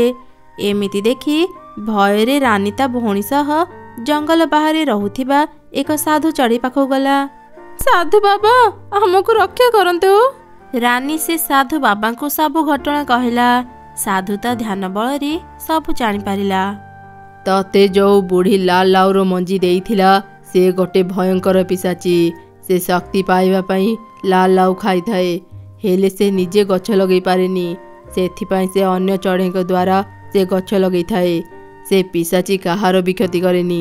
ତମେମାନେ ତାକୁ ରଗେଇ ଦେଇଛ। ଜଙ୍ଗଲର ଶେଷ ମୁଣ୍ଡରେ ସେ ପିଶାଚିର ଘର। ମୁଁ ଏକ ଗଛ ଦେଉଛି, ଯାଅ ଏ ଗଛ ପିଶାଚିର ଘର ବାହାରେ ଲଗେଇଦେବ। ସେ ଶାନ୍ତ ହେଇଯିବ ଆଉ ତମମାନଙ୍କୁ କ୍ଷମା କରିଦେବ। ହଁ ହଁ ସାଧୁ ବାବା, ମୋତେ ସେ ଗଛ ଦିଅନ୍ତୁ। ଭୁଲ ମୁଁ କରିଛି। ମୋ ପାଇଁ ସମସ୍ତେ କଷ୍ଟ ପାଉଛନ୍ତି। ମୁଁ ସେ ଗଛ ପିଶାଚିର ଘର ବାହାରେ ଲଗେଇଦେବି। ସାଧୁ ସେମାନଙ୍କୁ ଏକ ଛୋଟ ଗଛ ଦେଲା। ମୁନି ସେ ଗଛ ନେଇ ପିଶାଚିର ଘର ବାହାରେ ଲଗେଇଦେଲା। ପିଶାଚି ଶାନ୍ତ ହେଇଗଲା। ସମସ୍ତେ ସୁସ୍ଥ ହେଇ ପୂର୍ବ ରୂପ ଫେରି ପାଇଲେ। ଆଜି ଉଠୁ ଉଠୁ ଡେରି ହେଇଗଲା। ଘରେ ଅନେକ କାମ ପଡ଼ିଛି। କୋଉଟା ଯେ ଆଗ କରିବା? ଚାଲ ତିନି ଭଉଣୀ ମିଶି ସବୁ କାମ ଭାଗ କରିନେବା। ହଁ ହଁ ଦିଦି, ଠିକ୍ ଅଛି। ମୁନି, ତୁ ଯା ଅଇଁଠା ବାସନ ମାଜିବୁ। କୁନି, ତୁ ଯା ରୋଷେଇ କରିବୁ। ମୁଁ ଯାଉଛି ଘର ସଫା କରିନେବି। ତାପରେ ତିନି ଭଉଣୀ ନିଜ ନିଜ କାମରେ ଲାଗିଗଲେ। ରୋଷେଇ କରିବା ସମୟରେ ସେମାନେ ଦେଖିଲେ, ଆରେ ଦିଦି, ଘରେ ତ କିଛି ବି ନାହିଁ। ମୁଁ କ'ଣ ରୋଷେଇ କରିବି? ଦିଦି, ନଦୀ ପାଖରେ ନା ଯୋଉ ଆମ୍ବ ଗଛ ଅଛି, ସେ ଗଛରେ ଅନେକ ଆମ୍ବ ଫଳିଛି। ତୁ ଯା କିଛି ଆମ୍ବ ନେଇ ଆସିବୁ। ଆଜି ଆମେ ଆମ୍ବ ଖାଇକି ରହିଯିବା। ଆଚ୍ଛା ହଉ, ତୁ ଯା ଘର ସଫା କରୁଥା। ମୁଁ ଯାଉଛି ଆମ୍ବ ନେଇ ଆସିବି। ଓହୋ, ସବୁଦିନ ହିଁ ଶୁଖିଲା ଫଳ ଖାଇ ଖାଇ ଭାରି ବିରକ୍ତ ଲାଗିଲାଣି। କେତେ ଦିନ ହେଇଗଲାଣି ମୁଁ ମାଛ ମାଂସ ଖାଇନି। ବାପା ମା କାହିଁକି ଯେ ଆମକୁ ଛାଡ଼ି ଚାଲିଗଲେ? ଏତେ କଷ୍ଟ କରିବାକୁ ଜମା ଭଲ ଲାଗୁନି। ତାପରେ ରେନି ନଦୀ କୂଳରେ ପହଞ୍ଚିଲା। ସେ ଦେଖିଲା ଏକ ମାଛ ଶୁଖିଲା ଭୂଇଁରେ ପଡ଼ି ଛଟପଟ ହେଉଛି। ଆରେ କ'ଣ, ଏଠି ତ ଗୋଟେ ମାଛ ପଡ଼ିଛି। ଲାଗୁଛି ଏ ମାଛ ନଦୀରୁ ଡେଇଁ ଉପରକୁ ଚାଲି ଆସିଛି। ଆଉ ବୋଧେ ଫେରି ପାରିଲାନି। ଭଲ ହେଇଛି, ଏତେ ଦିନ ପରେ ମୋତେ ମାଛ ଖାଇବାକୁ ମିଳିଯିବ। ଯାଏ, ଏ ମାଛକୁ ନେଇ ମୁଁ ଘରକୁ ଯାଏ। ଏ ଝିଅ, ମୋତେ ଖାନି। ମୋତେ ଭାରି କଷ୍ଟ ହେଉଛି। ମୋତେ ପାଣିରେ ଛାଡ଼ିଦେ। ଏ ଝିଅଟା ମୋ କଥା ଶୁଣି ପାରୁନି କାହିଁକି? ଏ ମୁନି, ଏ କୁନି, ଶୀଘ୍ର ବାହାରକୁ ଆସ। ଦେଖ ମୁଁ କ'ଣ ଆଣିଛି। ଏ କ'ଣ ଦିଦି, ମାଛ? ତୁ ଏ ମାଛ କୋଉଠି ପାଇଲୁ? ଏ ମାଛ ନଦୀ ଉପର ଭୂଇଁରେ ପଡ଼ିଥିଲା। ସେ ବୋଧେ ଡେଇଁକି ନଦୀ ଉପରକୁ ଚାଲି ଆସିଥିଲା। ଆଉ ବୋଧେ ନଦୀ ପାଣିକୁ ଯାଇପାରିଲାନି। ମୁଁ ୟାକୁ ଖାଇବା ପାଇଁ ନେଇ ଆସିଲି। ଚାଲ ଆଜି ମାଛ ତରକାରୀ କରି ଖାଇବା। ହେଲେ ଦିଦି, ଏ ମାଛ ଦେହରେ ଏମିତି ପୋଡ଼ା ଦାଗ କାହିଁକି ଅଛି? ଆରେ ହଁ ତ, ହେଲେ ମୁଁ ଯେତେବେଳେ ମାଛ ଆଣିଥିଲି ସେ ତ ଠିକ୍ ଥିଲା। ହଠାତ୍ କ'ଣ ହେଲା? ମୁନି, ଯା ଗୋଟେ ବାଲ୍ଟି ପାଣି ନେଇ ଆସିବୁ। ଏ ମାଛକୁ ତା ଭିତରେ ରଖିଦେବା। ମୋହନ କାକା ମାଛ ଧରି ସହରକୁ ଯାଇଛନ୍ତି। ସେ କାଲି ଫେରିବେ। ସେ ଫେରି ସାରନ୍ତୁ ଆମେ ତାଙ୍କୁ ଏ ମାଛ ଦେଖି ପଚାରିବା ଏ ମାଛ ଖାଇ ହେବ କି ନାହିଁ। ତାପରେ କୁନି ଘର ଭିତରୁ ଗୋଟେ ବାଲ୍ଟି ନେଇ ଆସିଲା। ସମସ୍ତେ ସେ ମାଛକୁ ପାଣି ଭିତରେ ରଖିଦେଲେ। ଆଚ୍ଛା ହଉ, ତମେ ଦୁଇଜଣ ବି ଘରକୁ ଯାଅ, ମୁଁ ଯାଉଛି ଆମ୍ବ ନେଇ ଆସିବି। ଦିଦି, ତୁ ଗଲା ପରେ ମିନୁ ମାଉସୀ କିଛି ଖାଇବା ଧରି ଆମ ଘରକୁ ଆସିଥିଲେ। ତତେ ଆଉ ଫଳ ଆଣିବା ପାଇଁ ପଡ଼ିବନି। ଏବେ ଚାଲ ଦିଦି, ସେଥିରୁ କିଛି ଖାଇନେବା। ତିନି ଭଉଣୀ ଖାଇବା ଖାଇଲେ। ରାତିରେ ସମସ୍ତେ ଶୋଇଥିଲେ। ସେ ମାଛ ଥିବା ପାଣି ବାଲ୍ଟି ପାଖରେ କୁନି ଶୋଇଥିଲା। ହଠାତ୍ ମାଛଟି କାନ୍ଦିଲା ଆଉ କହିଲା, ମତେ ଭାରି କଷ୍ଟ ହେଉଛି। କେହି ମତେ ବାଲ୍ଟିରୁ ବାହାର କରି ନଦୀରେ ଛାଡ଼ି ଦିଅ। ମୋ ଉପରେ ଟିକେ ଦୟା କର, ମତେ ଟିକେ ସାହାଯ୍ୟ କର। କିଏ କିଏ ଏମିତି ପାଟି କରୁଛି? ମୁଁ ମାଛ କଥା କହୁଛି। ବାଲ୍ଟି ଭିତରକୁ ଦେଖ। କଣ ହେଲା? ମାଛ, ତୁ କଥା କହିପାରୁଛୁ? ହଁ, ମୁଁ କଥା କହିପାରେ। ମୋ ଉପରେ ଟିକେ ଦୟା କର, ମତେ ନେଇ ନଦୀରେ ଛାଡ଼ି ଦିଅ। ହେଲେ ମାଛ, ମୁଁ ଯଦି ତତେ ନଦୀରେ ଛାଡ଼ିଦେବି, ମୋ ବଡ଼ ଭଉଣୀ ମତେ ବହୁତ ରାଗିବ। ବହୁ ଦିନରୁ ସେ ମାଛ ଖାଇବାକୁ ଇଚ୍ଛା କରିଥିଲା। ତୁମେ ଯାହା ମାଗିବ ମୁଁ ସବୁ ଦେବି। ଦୟାକରି ମତେ ନଦୀରେ ଛାଡ଼ିଦିଅ। ମୋର କିଛି ବି ଦରକାର ନାହିଁ, ତୁ ଆଉ କାନ୍ଦେନି। ଚାଲ, ମୁଁ ତତେ ନଦୀରେ ଛାଡ଼ିଦେବି। ତାପରେ କୁନି ସେ ମାଛକୁ ନେଇ ନଦୀରେ ଛାଡ଼ିଦେଲା। ସଙ୍ଗେ ସଙ୍ଗେ ମାଛ ଦେହରେ ଥିବା ଦାଗ ଲିଭିଗଲା। ଆରେ ମାଛ, ତୋ ଦେହରେ ତ ପୋଡ଼ା ଦାଗ ଥିଲା, ହଠାତ୍ ସେ ସବୁ ଲିଭିଗଲା କେମିତି? ମୁଁ ସାଧାରଣ ମାଛ ନୁହଁ, ମୁଁ ଯାଦୁର ମାଛ। ବେଳେ ବେଳେ ମୋ ଜୀବନ ରକ୍ଷା କରିବା ପାଇଁ ମୁଁ ମୋ ଦେହରେ ପୋଡ଼ା ଦାଗ ବାହାର କରିଥାଏ, ଯେମିତି ମତେ କେହି ଖାଇବେନି। ଯିଏ ବି ଭଲ ମନର ହେଇଥାଏ ସେ ମୋ କଥା ଶୁଣିପାରେ। କୁନି, ତୋ ମନ ବହୁତ ଭଲ, ସେଥିପାଇଁ ତୁ ମୋ ସହ କଥା ହେଇପାରୁଛୁ। ଆଚ୍ଛା କହିଲୁ, ତତେ କ'ଣ ଦରକାର? ନା ନା, ମୋର କିଛି ବି ଦରକାର ନାହିଁ। ଠିକ୍ ଅଛି, ତେବେ ତୁ ଘରକୁ ଯା। ଯଦି କେବେ କିଛି ଦରକାର ହୁଏ, ତୁ ଏ ନଦୀକୁ ଆସି ମତେ ଡାକିବୁ, ମୁଁ ନିଶ୍ଚୟ ଆସିବି। ଆରେ, ମୁଁ ଯୋଉ ମାଛକୁ ବାଲ୍ଟି ଭିତରେ ରଖିଥିଲି ସେ କୁଆଡ଼େ ଗଲା? ବାଲ୍ଟିରେ ତ ନାହିଁ। ଆରେ ଦିଦି, କ'ଣ ହେଲା? ତୁ ଏମିତି ପାଟି କାହିଁକି କରୁଛୁ? ଦେଖ ନା, ମୁଁ କାଲି ବାଲ୍ଟିରେ ମାଛ ରଖିଥିଲି। ଆଜି ସକାଳେ ଦେଖୁଛି ବାଲ୍ଟିରେ ମାଛ ନାହିଁ। ମାଛ ନାହିଁ ମାନେ ବାଲ୍ଟିରୁ ମାଛ ଯିବ କୁଆଡ଼େ? ମୁଁ ସେ ମାଛକୁ ନଦୀରେ ଛାଡ଼ି ଦେଇଛି। କ'ଣ ପାଇଁ ନଦୀରେ ଛାଡ଼ିଦେଲୁ? ମୁଁ କେତେ କଷ୍ଟ କରି ମାଛ ଆଣିଥିଲି ଖାଇବା ପାଇଁ, ତୁ କାହିଁକି ଏମିତି କଲୁ? ଦିଦି, ମୁଁ କାଲି ରାତିରେ ଶୋଇଥିଲି। ସେତେବେଳେ ମାଛଟି କାନ୍ଦିଲା ଆଉ କହିଲା ତାକୁ ନଦୀରେ ଛାଡ଼ିବା ପାଇଁ। ସେଥିପାଇଁ ମୁଁ ତାକୁ ନଦୀରେ ଛାଡ଼ିଦେଲି। ତୁ ମିଛ କଥା କହନି। ମାଛ କେମିତି କଥା କହିପାରିବ? ଆଉ ମୁଁ ଯେତେବେଳେ ତାକୁ ଆଣିଲି, ସେ ମାଛ ମୋ ସହ କାହିଁକି କଥା ହେଲାନି? ଦିଦି, ବିଶ୍ୱାସ କର, ମୁଁ ମିଛ କହୁନି। ତୁ ମିଛ କହୁଛୁ। ମାଛ କେବେ ବି କଥା କହିପାରିବନି। ସତ ସତ କହ, ତୁ ସେ ମାଛ କାହାକୁ ଦେଇଛୁ? ମୁଁ ମିଛ କହୁନି ଦିଦି, ମତେ ବିଶ୍ୱାସ କର। ଦିଦି, କୁନି ଯଦି ସତ କହୁଛି, ଚାଲ ସମସ୍ତେ ମିଶି ସେ ନଦୀ କୂଳକୁ ଯିବା। କୁନି, ତୁ ସେ ମାଛକୁ ଡାକିବୁ। ସେ ଯଦି ବାହାରକୁ ଆସିବ, ଆମେ ଜାଣିବୁ ତୁ ସତ କହୁଥିଲୁ। ତାପରେ ତିନି ଭଉଣୀ ମିଶି ସେ ନଦୀ କୂଳକୁ ଗଲେ। ଡାକେ, ଶୀଘ୍ର ତୋର ସେ ଯାଦୁର ମାଛକୁ ଡାକେ। ଯାଦୁର ମାଛ, ଯାଦୁର ମାଛ, ତୁ କୋଉଠି ଅଛୁ? ଦେଖେ, ମୁଁ ଆସିଛି, ବାହାରକୁ ଆ। କାଇଁ ତୋ ଯାଦୁର ମାଛ? ତତେ ଏବେ ମିଛ କହିବାର ଶାସ୍ତି ମିଳିବ। ତୁ ଆଜି ନଦୀରୁ ମାଛ ଧରି ଘରକୁ ଯିବୁ। ଦିଦି, ତୁ ଏସବୁ କ'ଣ କହୁଛୁ? ସେ କେମିତି ନଦୀରୁ ମାଛ ଧରିବ? ମୁଁ ଏତେ କଥା ଜାଣିନି, ମୋର ମାଛ ଦରକାର। ଏମିତି ରାଗି ରିନି ସେଠାରୁ ଚାଲିଗଲା। ସେ ଯେମିତି ଗଲା, ଯାଦୁର ମାଛ ନଦୀ ଉପରକୁ ଆସିଲା। କୁନି, ମୁଁ ଆସିଗଲି, ଏଇ ଦେଖେ। ଏ କ'ଣ? ମାଛଟି ତ ସତରେ କଥା କହୁଛି। ହଁ, ମୁଁ କଥା କହିପାରେ। ତା ମାନେ କୁନି ଯାହା କହୁଥିଲା ସବୁ ସତ? ହଁ, ସବୁ ସତ। ମାଛ, ତୁ ଏତେ ଡେରିରେ କାହିଁକି ଆସିଲୁ? ମୋ ବଡ଼ ଭଉଣୀ ତ ଘରକୁ ଚାଲିଗଲା। କୁନି, ମୁଁ କହିଥିଲି ନା, ମୋ କଥା କେବଳ ଭଲ ମନର ଚଢ଼େଇ ଶୁଣିପାରିବେ। ତା ମାନେ କ'ଣ ଆମ ବଡ଼ ଭଉଣୀର ମନ ଭଲ ନୁହଁ? ହଁ, ତୁମ ଭଉଣୀର ମନ ଜମା ଭଲ ନୁହଁ। ସେ ଯଦି ଧନ ସମ୍ପତ୍ତି ପାଇବ, ତମ ମାନଙ୍କୁ ଭୁଲିଯିବ। ନା ମାଛ, ତୁ ମିଛ କହୁଛୁ। ତେବେ ଠିକ ଅଛି, ଯାଅ ନିଜ ବଡ଼ ଭଉଣୀକୁ ଡାକି ଆଣ। ମୁଁ ଏଇଠି ଅଛି। ଆଜି ତମ ମାନଙ୍କୁ ପ୍ରମାଣ ମିଳିଯିବ। ତମ 3 ଜଣଙ୍କ ଭିତରୁ ମୁଁ ଜଣଙ୍କର ଇଚ୍ଛା ପୂରା କରିବି, ଆଉ ତାକୁ ଅନେକ ଧନ ସମ୍ପତ୍ତି ଦେବି। ହେଲେ ତା ପୂର୍ବରୁ ତମ ମାନଙ୍କୁ ଏକ ପରୀକ୍ଷା ଦେବାକୁ ପଡ଼ିବ। କ'ଣ ପରୀକ୍ଷା ଦେବାକୁ ପଡ଼ିବ? ଏଇ 3ଟି ଖଣ୍ଡା ନିଅ। ଯିଏ ବି ଖଣ୍ଡାରେ ଆର 2 ଜଣଙ୍କୁ ମାରିଦେବ, ମୁଁ ତାର ଇଚ୍ଛା ପୂରା କରିବା ସହ ତାକୁ ଅନେକ ଧନ ସମ୍ପତ୍ତି ଦେବି। ଏମିତି ଶୁଣି ଲୋଭୀ ରିନି ଗୋଟେ ଖଣ୍ଡା ଉଠେଇଲା ତାର 2 ଭଉଣୀକୁ ମାରିବା ପାଇଁ। ହଠାତ୍ ଯାଦୁର ମାଛ ତାକୁ ପଥର କରିଦେଲା। ଇଏ କ'ଣ ଯାଦୁର ମାଛ? ତୁ ଆମ ଭଉଣୀକୁ ପଥର କାହିଁକି କରିଦେଲୁ? ଦୟାକରି ତାକୁ ପୂର୍ବ ଭଳି କରିଦେ। ମୁଁ ଯଦି ତାକୁ ପଥର କରିନଥାନ୍ତି, ସେ ତମମାନଙ୍କୁ ମାରି ଦେଇଥାନ୍ତା। ସେ ଖରାପ ହେଉ କି ଭଲ ହେଉ, ସେ ଆମ ଭଉଣୀ।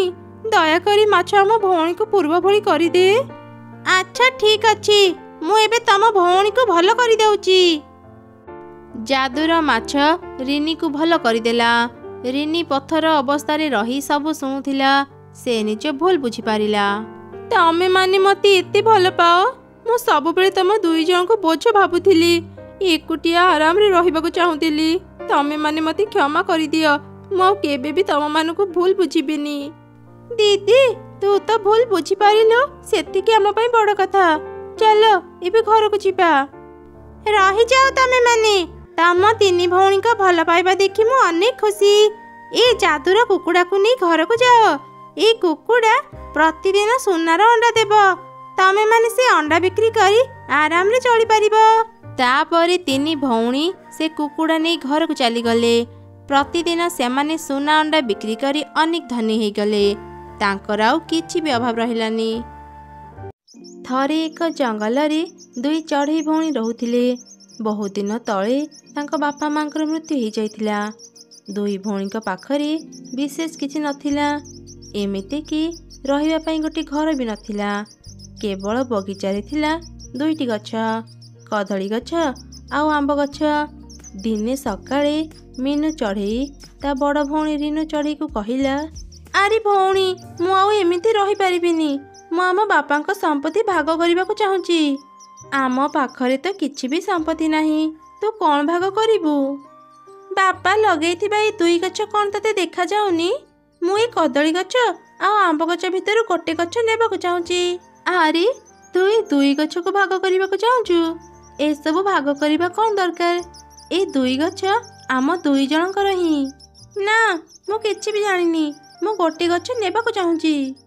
ଆଚ୍ଛା ହଉ, ତୋର ଯୋଉ ଗଛ ଇଚ୍ଛା ହେଉଛି ତୁ ସେଇଟା ନେଇଯା। ରିନୁ ପାଖରୁ ଏମିତି ଶୁଣି ମିନୁ ମନରେ ଚିନ୍ତା କଲା, ମୁଁ ଏ ଆମ୍ବ ଗଛକୁ ହିଁ ନେବି। ଆମ୍ବ ବିକ୍ରି କରି ମୁଁ ବହୁତ ଟଙ୍କା ରୋଜଗାର କରିବି। ଆଉ ମୋ ବଡ଼ ଭଉଣୀକୁ ସେଥିରୁ ଭାଗ ଦେବାକୁ ବି ପଡ଼ିବନି। ମୁଁ ଆଜିଠୁ ଏ ଆମ୍ବ ଗଛକୁ ନେଲି। ଏ ଆମ୍ବ ଗଛ ଉପରେ ତୋର ଆଉ କିଛି ଅଧିକାର ରହିବନି, ବୁଝିଲୁ? ଆଚ୍ଛା ଠିକ ଅଛି, ଆମ୍ବ ଗଛକୁ ନେଇ ଯଦି ତୁ ଏତେ ଖୁସି, ତେବେ ତୁ ନେଇଯା। ଆମେ ତ 2 ଭଉଣୀ, ଯେତେ ଯାହା ହେଲେ ବି ଆମେ ସବୁଦିନ ମିଳିମିଶି ରହିବା। କିଛି ଦିନ ପରେ ମିନୁ ତା ଆମ୍ବ ଗଛରେ ଏକ ସୁନ୍ଦର ଘର ତିଆରି କଲା। ଏସବୁ ଯେତେବେଳେ ରିନୁ ଦେଖିଲା, ସେ ତା ଭଉଣୀକୁ କହିଲା, ଆରେ ମିନୁ, ତୁ କେତେ ସୁନ୍ଦର ଘର ତିଆରି କରିଛୁ। ତ ଆମ୍ବ ଗଛର ଗୋଟେ ପାଖ ଖାଲି ଅଛି। ମୁଁ କାଲି ସେଠି ଗୋଟେ ଘର ତିଆରି କରିବି। କ'ଣ କହିଲୁ? ତୁ ମୋ ଆମ୍ବ ଗଛରେ ଘର ତିଆରି କରିବୁ? ମୋ ବିନା ଅନୁମତିରେ ତୁ ମୋ ଆମ୍ବ ଗଛର ଗୋଟେ ଫଳ ବି ତୋଳି ପାରିବୁନି। କାଲି ଆମେ 2 ଗଛକୁ ଭାଗ କଲେ, ଏ କଥା କ'ଣ ତୋର ମନେ ନାହିଁ? ଆରେ ମିନୁ, ତୁ ମୋ ସହ ଏମିତି ତୁ କରି କାହିଁ କଥା କହୁଛୁ? ମୋ ପରା ତ ବଡ଼ ଭଉଣୀ। ତୁ ତ ଜାଣିଛୁ, ରହିବା ପାଇଁ ଆମ ପାଖରେ ଘର ନାହିଁ। ନୂଆ ଘର ତିଆରିବା ପାଇଁ ମୁଁ ସୁରକ୍ଷିତ ଜାଗା ପାଉନି। ତ ଗଛରେ ଯଦି ମୁଁ ଗୋଟେ ଘର ତିଆରି କରିବି, ମୋତେ ଅନ୍ୟମାନଙ୍କ ଗଛରେ ଆଉ ଆଶ୍ରୟ ନେବାକୁ ପଡ଼ିବନି। ଯେବେଠୁ ଆମେ ଗଛ ଭାଗ କଲେ, ମୁଁ ସେବେଠୁ ଭାବି ନେଇଛି ମୋର କେହି ଭଉଣୀ ନାହିଁ। ତୁ ତ ଗଛ ସହ ରହ, ଆଉ ମୋତେ ମୋ ଗଛ ସହ ଶାନ୍ତିରେ ରହିବାକୁ ଦେ। ଏବେ ଯା ଏଠୁ। ଏମିତି ମିନୁ ରିନୁର ବହୁତ ଅପମାନ କରି ସେଠୁ ବାହାର କରିଦେଲା। ରିନୁ ମନ ଦୁଃଖରେ ତା କଦଳୀ ଗଛ ପାଖକୁ ଚାଲି ଆସିଲା। ଆମ୍ବ ଗଛ ଆଉ କଦଳୀ ଗଛ ପାଖାପାଖି ଥିଲେ। ରିନୁ ତା ଭଉଣୀର କଥା ମନେ ପକେଇ ଖୁବ୍ କାନ୍ଦୁଥିଲା। ମିନୁ ଏତେ ବଦଳି ଗଲା କେମିତି? ସେ ମୋତେ ଆଉ ତା ଭଉଣୀ ଭାବୁନି। ମୋତେ ତା ଘରେ ରହିବାକୁ ବି ଦେଲାନି। ଅନ୍ୟ ଚଢ଼େଇମାନଙ୍କ ଘରେ ରହିଲେ ସେମାନେ ମୋତେ କେତେ କଥା ଶୁଣାଉଛନ୍ତି, ତାଙ୍କ ଘରର ସବୁ କାମ କରାଉଛନ୍ତି। ଜାଣିପାରୁନି ମୁଁ ଏବେ କୋଉଠି ରହିବି। ତା କଥା ସରିଛି କି ନାହିଁ, ହଠାତ୍ କଦଳୀ ଗଛ ତାକୁ କହିଲା, ତୁମେ କାନ୍ଦନି ମାଲିକାଣୀ, ମୁଁ ଥାଉ ଥାଉ ତୁମେ ଅନ୍ୟମାନଙ୍କ ଘରେ ଆଉ ରୁହନି, ମୁଁ ତମକୁ ଆଶ୍ରୟ ଦେବି। ହେଲେ କେମିତି? ତୋ ପାଖରେ ତ ଡାଳ ନାହିଁ, ଘର ତିଆରିବା ପାଇଁ ତୁ ମୋତେ କାଠ ବି ଦେଇପାରିବୁନି, ତୁ ମୋତେ ଆଶ୍ରୟ ଦେବୁ କେମିତି? ମୋ କଥାକୁ ବିଶ୍ୱାସ କର, ତୁମକୁ ଆଉ ଘର ପାଇଁ ଚିନ୍ତା କରିବାକୁ ପଡ଼ିବନି। ତୁମେ ମୋ ପତ୍ର ନେଇ ଏକ ଘର ତିଆରି କର। ମୋ ପତ୍ର ସାଧାରଣ ପତ୍ର ନୁହଁ, ସେଥିରେ ଏତେ ଶକ୍ତି ଅଛି ଯେ ଯେତେ ଝଡ଼ ତୋଫାନ ଆସିଲେ ବି ତୁମେ ତିଆରି କରିଥିବା କଦଳୀ ପତ୍ର ଘର ଟିକେ ବି ହଲିବନି କି ଭାଙ୍ଗିବନି, ତାର କିଛି ବି କ୍ଷତି ହେବନି। ତୁମେ ମୋ ପତ୍ର ନେଇ ଆଜି ହିଁ ଗୋଟେ ଘର ତିଆରି କର। ଏମିତି ଶୁଣି ରିନୁ ବହୁତ ଖୁସି ହେଇଗଲା। ଆଉ କିଛି କଦଳୀ ପତ୍ର ତୋଳି ଏକ ସୁନ୍ଦର ଘର ତିଆରି କଲା। ଏସବୁ ଯେତେବେଳେ ମିନୁ ଦେଖିଲା, ସେ ରିନୁ ଉପରେ ବହୁତ ହସିଲା। ଏଇଥିପାଇଁ ମୁଁ ତତେ ମୋ ଭଉଣୀ କୁହେନି, ତୁ କେତେ ବଡ଼ ମୂର୍ଖ, କଦଳୀ ପତ୍ରରେ ଘର ତିଆରି କରୁଛୁ, ଟିକେ ପବନ ବହିଲେ ତ ଘର ଉଡ଼ିଯିବ। ଏମିତି ପ୍ରତ୍ୟେକ ଦିନ ମିନୁ ରିନୁର ବହୁତ ମଜା ଉଡ଼ଉଥିଲା। ରିନୁ ତା ଭଉଣୀକୁ କିଛି ବି ନ କହି ଚୁପ୍ ରହୁଥିଲା। ମିନୁ ବଜାରରେ ଆମ୍ବ ବିକ୍ରି କରି ବହୁତ ଟଙ୍କା ରୋଜଗାର କରୁଥିଲା। ଦିନେ ରିନୁ ଖାଇବା ଖୋଜିବା ପାଇଁ ବାହାରକୁ ଯାଇଥିଲା। ସେଦିନ ସେ କିଛି ବି ଖାଇବାକୁ ପାଇଲାନି। ମନ ଦୁଃଖରେ ସେ ତା ଘରକୁ ଫେରି ଆସିଲା। ସେତେବେଳେ ତାର ନଜର ମିନୁର ଆମ୍ବ ଗଛ ଉପରେ ପଡ଼ିଲା। ସେ 2ଟି ଆମ୍ବ ମାଗିବା ପାଇଁ ମିନୁର ପାଖକୁ ଗଲା। ଆରେ ଭଉଣୀ, ଆଜି ମୁଁ ଦିନ ସାରା ଜଙ୍ଗଲରେ ବହୁତ ବୁଲିଛି, ହେଲେ କୋଉଠି ବି କିଛି ଖାଇବାକୁ ପାଇଲିନି। ଘରେ ବି ମୋର ଖାଇବାକୁ ଦାନାଟିଏ ବି ନାହିଁ। ଆଜି ଖାଇବା ପାଇଁ ତୁ ମୋତେ ତ ଗଛର 2ଟି ଆମ୍ବ ଦେଇଥା। ତତେ ଟିକେ ଲାଜ ଲାଗୁନି? ନିର୍ଲଜଙ୍କ ପରି ମୋ ପାଖକୁ ଆସି ଏମିତି ଆମ୍ବ ମାଗୁଛୁ।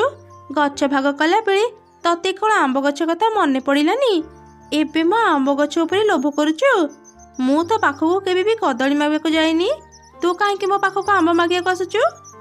ଏତେ ଗର୍ବ କରନି ଭଉଣୀ, ତୋର କ'ଣ ଭଗବାନଙ୍କୁ ଟିକେ ବି ଡର ନାହିଁ? ତୋଠୁ ଜ୍ଞାନ କିଏ ମାଗିଲା? ତୋ ଜ୍ଞାନ ତୋ ପାଖରେ ରଖ। ମୋ ଆମ୍ବ ଗଛ ସହ ମୁଁ କ'ଣ କରିବି ନ କରିବି ସେ କଥା ମୁଁ ଚିନ୍ତା କରିବି।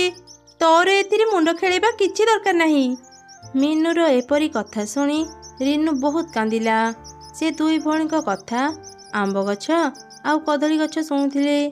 ଦିନେ କଦଳୀ ଗଛ ଆମ୍ବ ଗଛକୁ କହିଲା, ସାଙ୍ଗ ଆମ୍ବ ଗଛ, ତୋ ମାଲିକାଣୀ ବହୁତ ଗର୍ବୀ।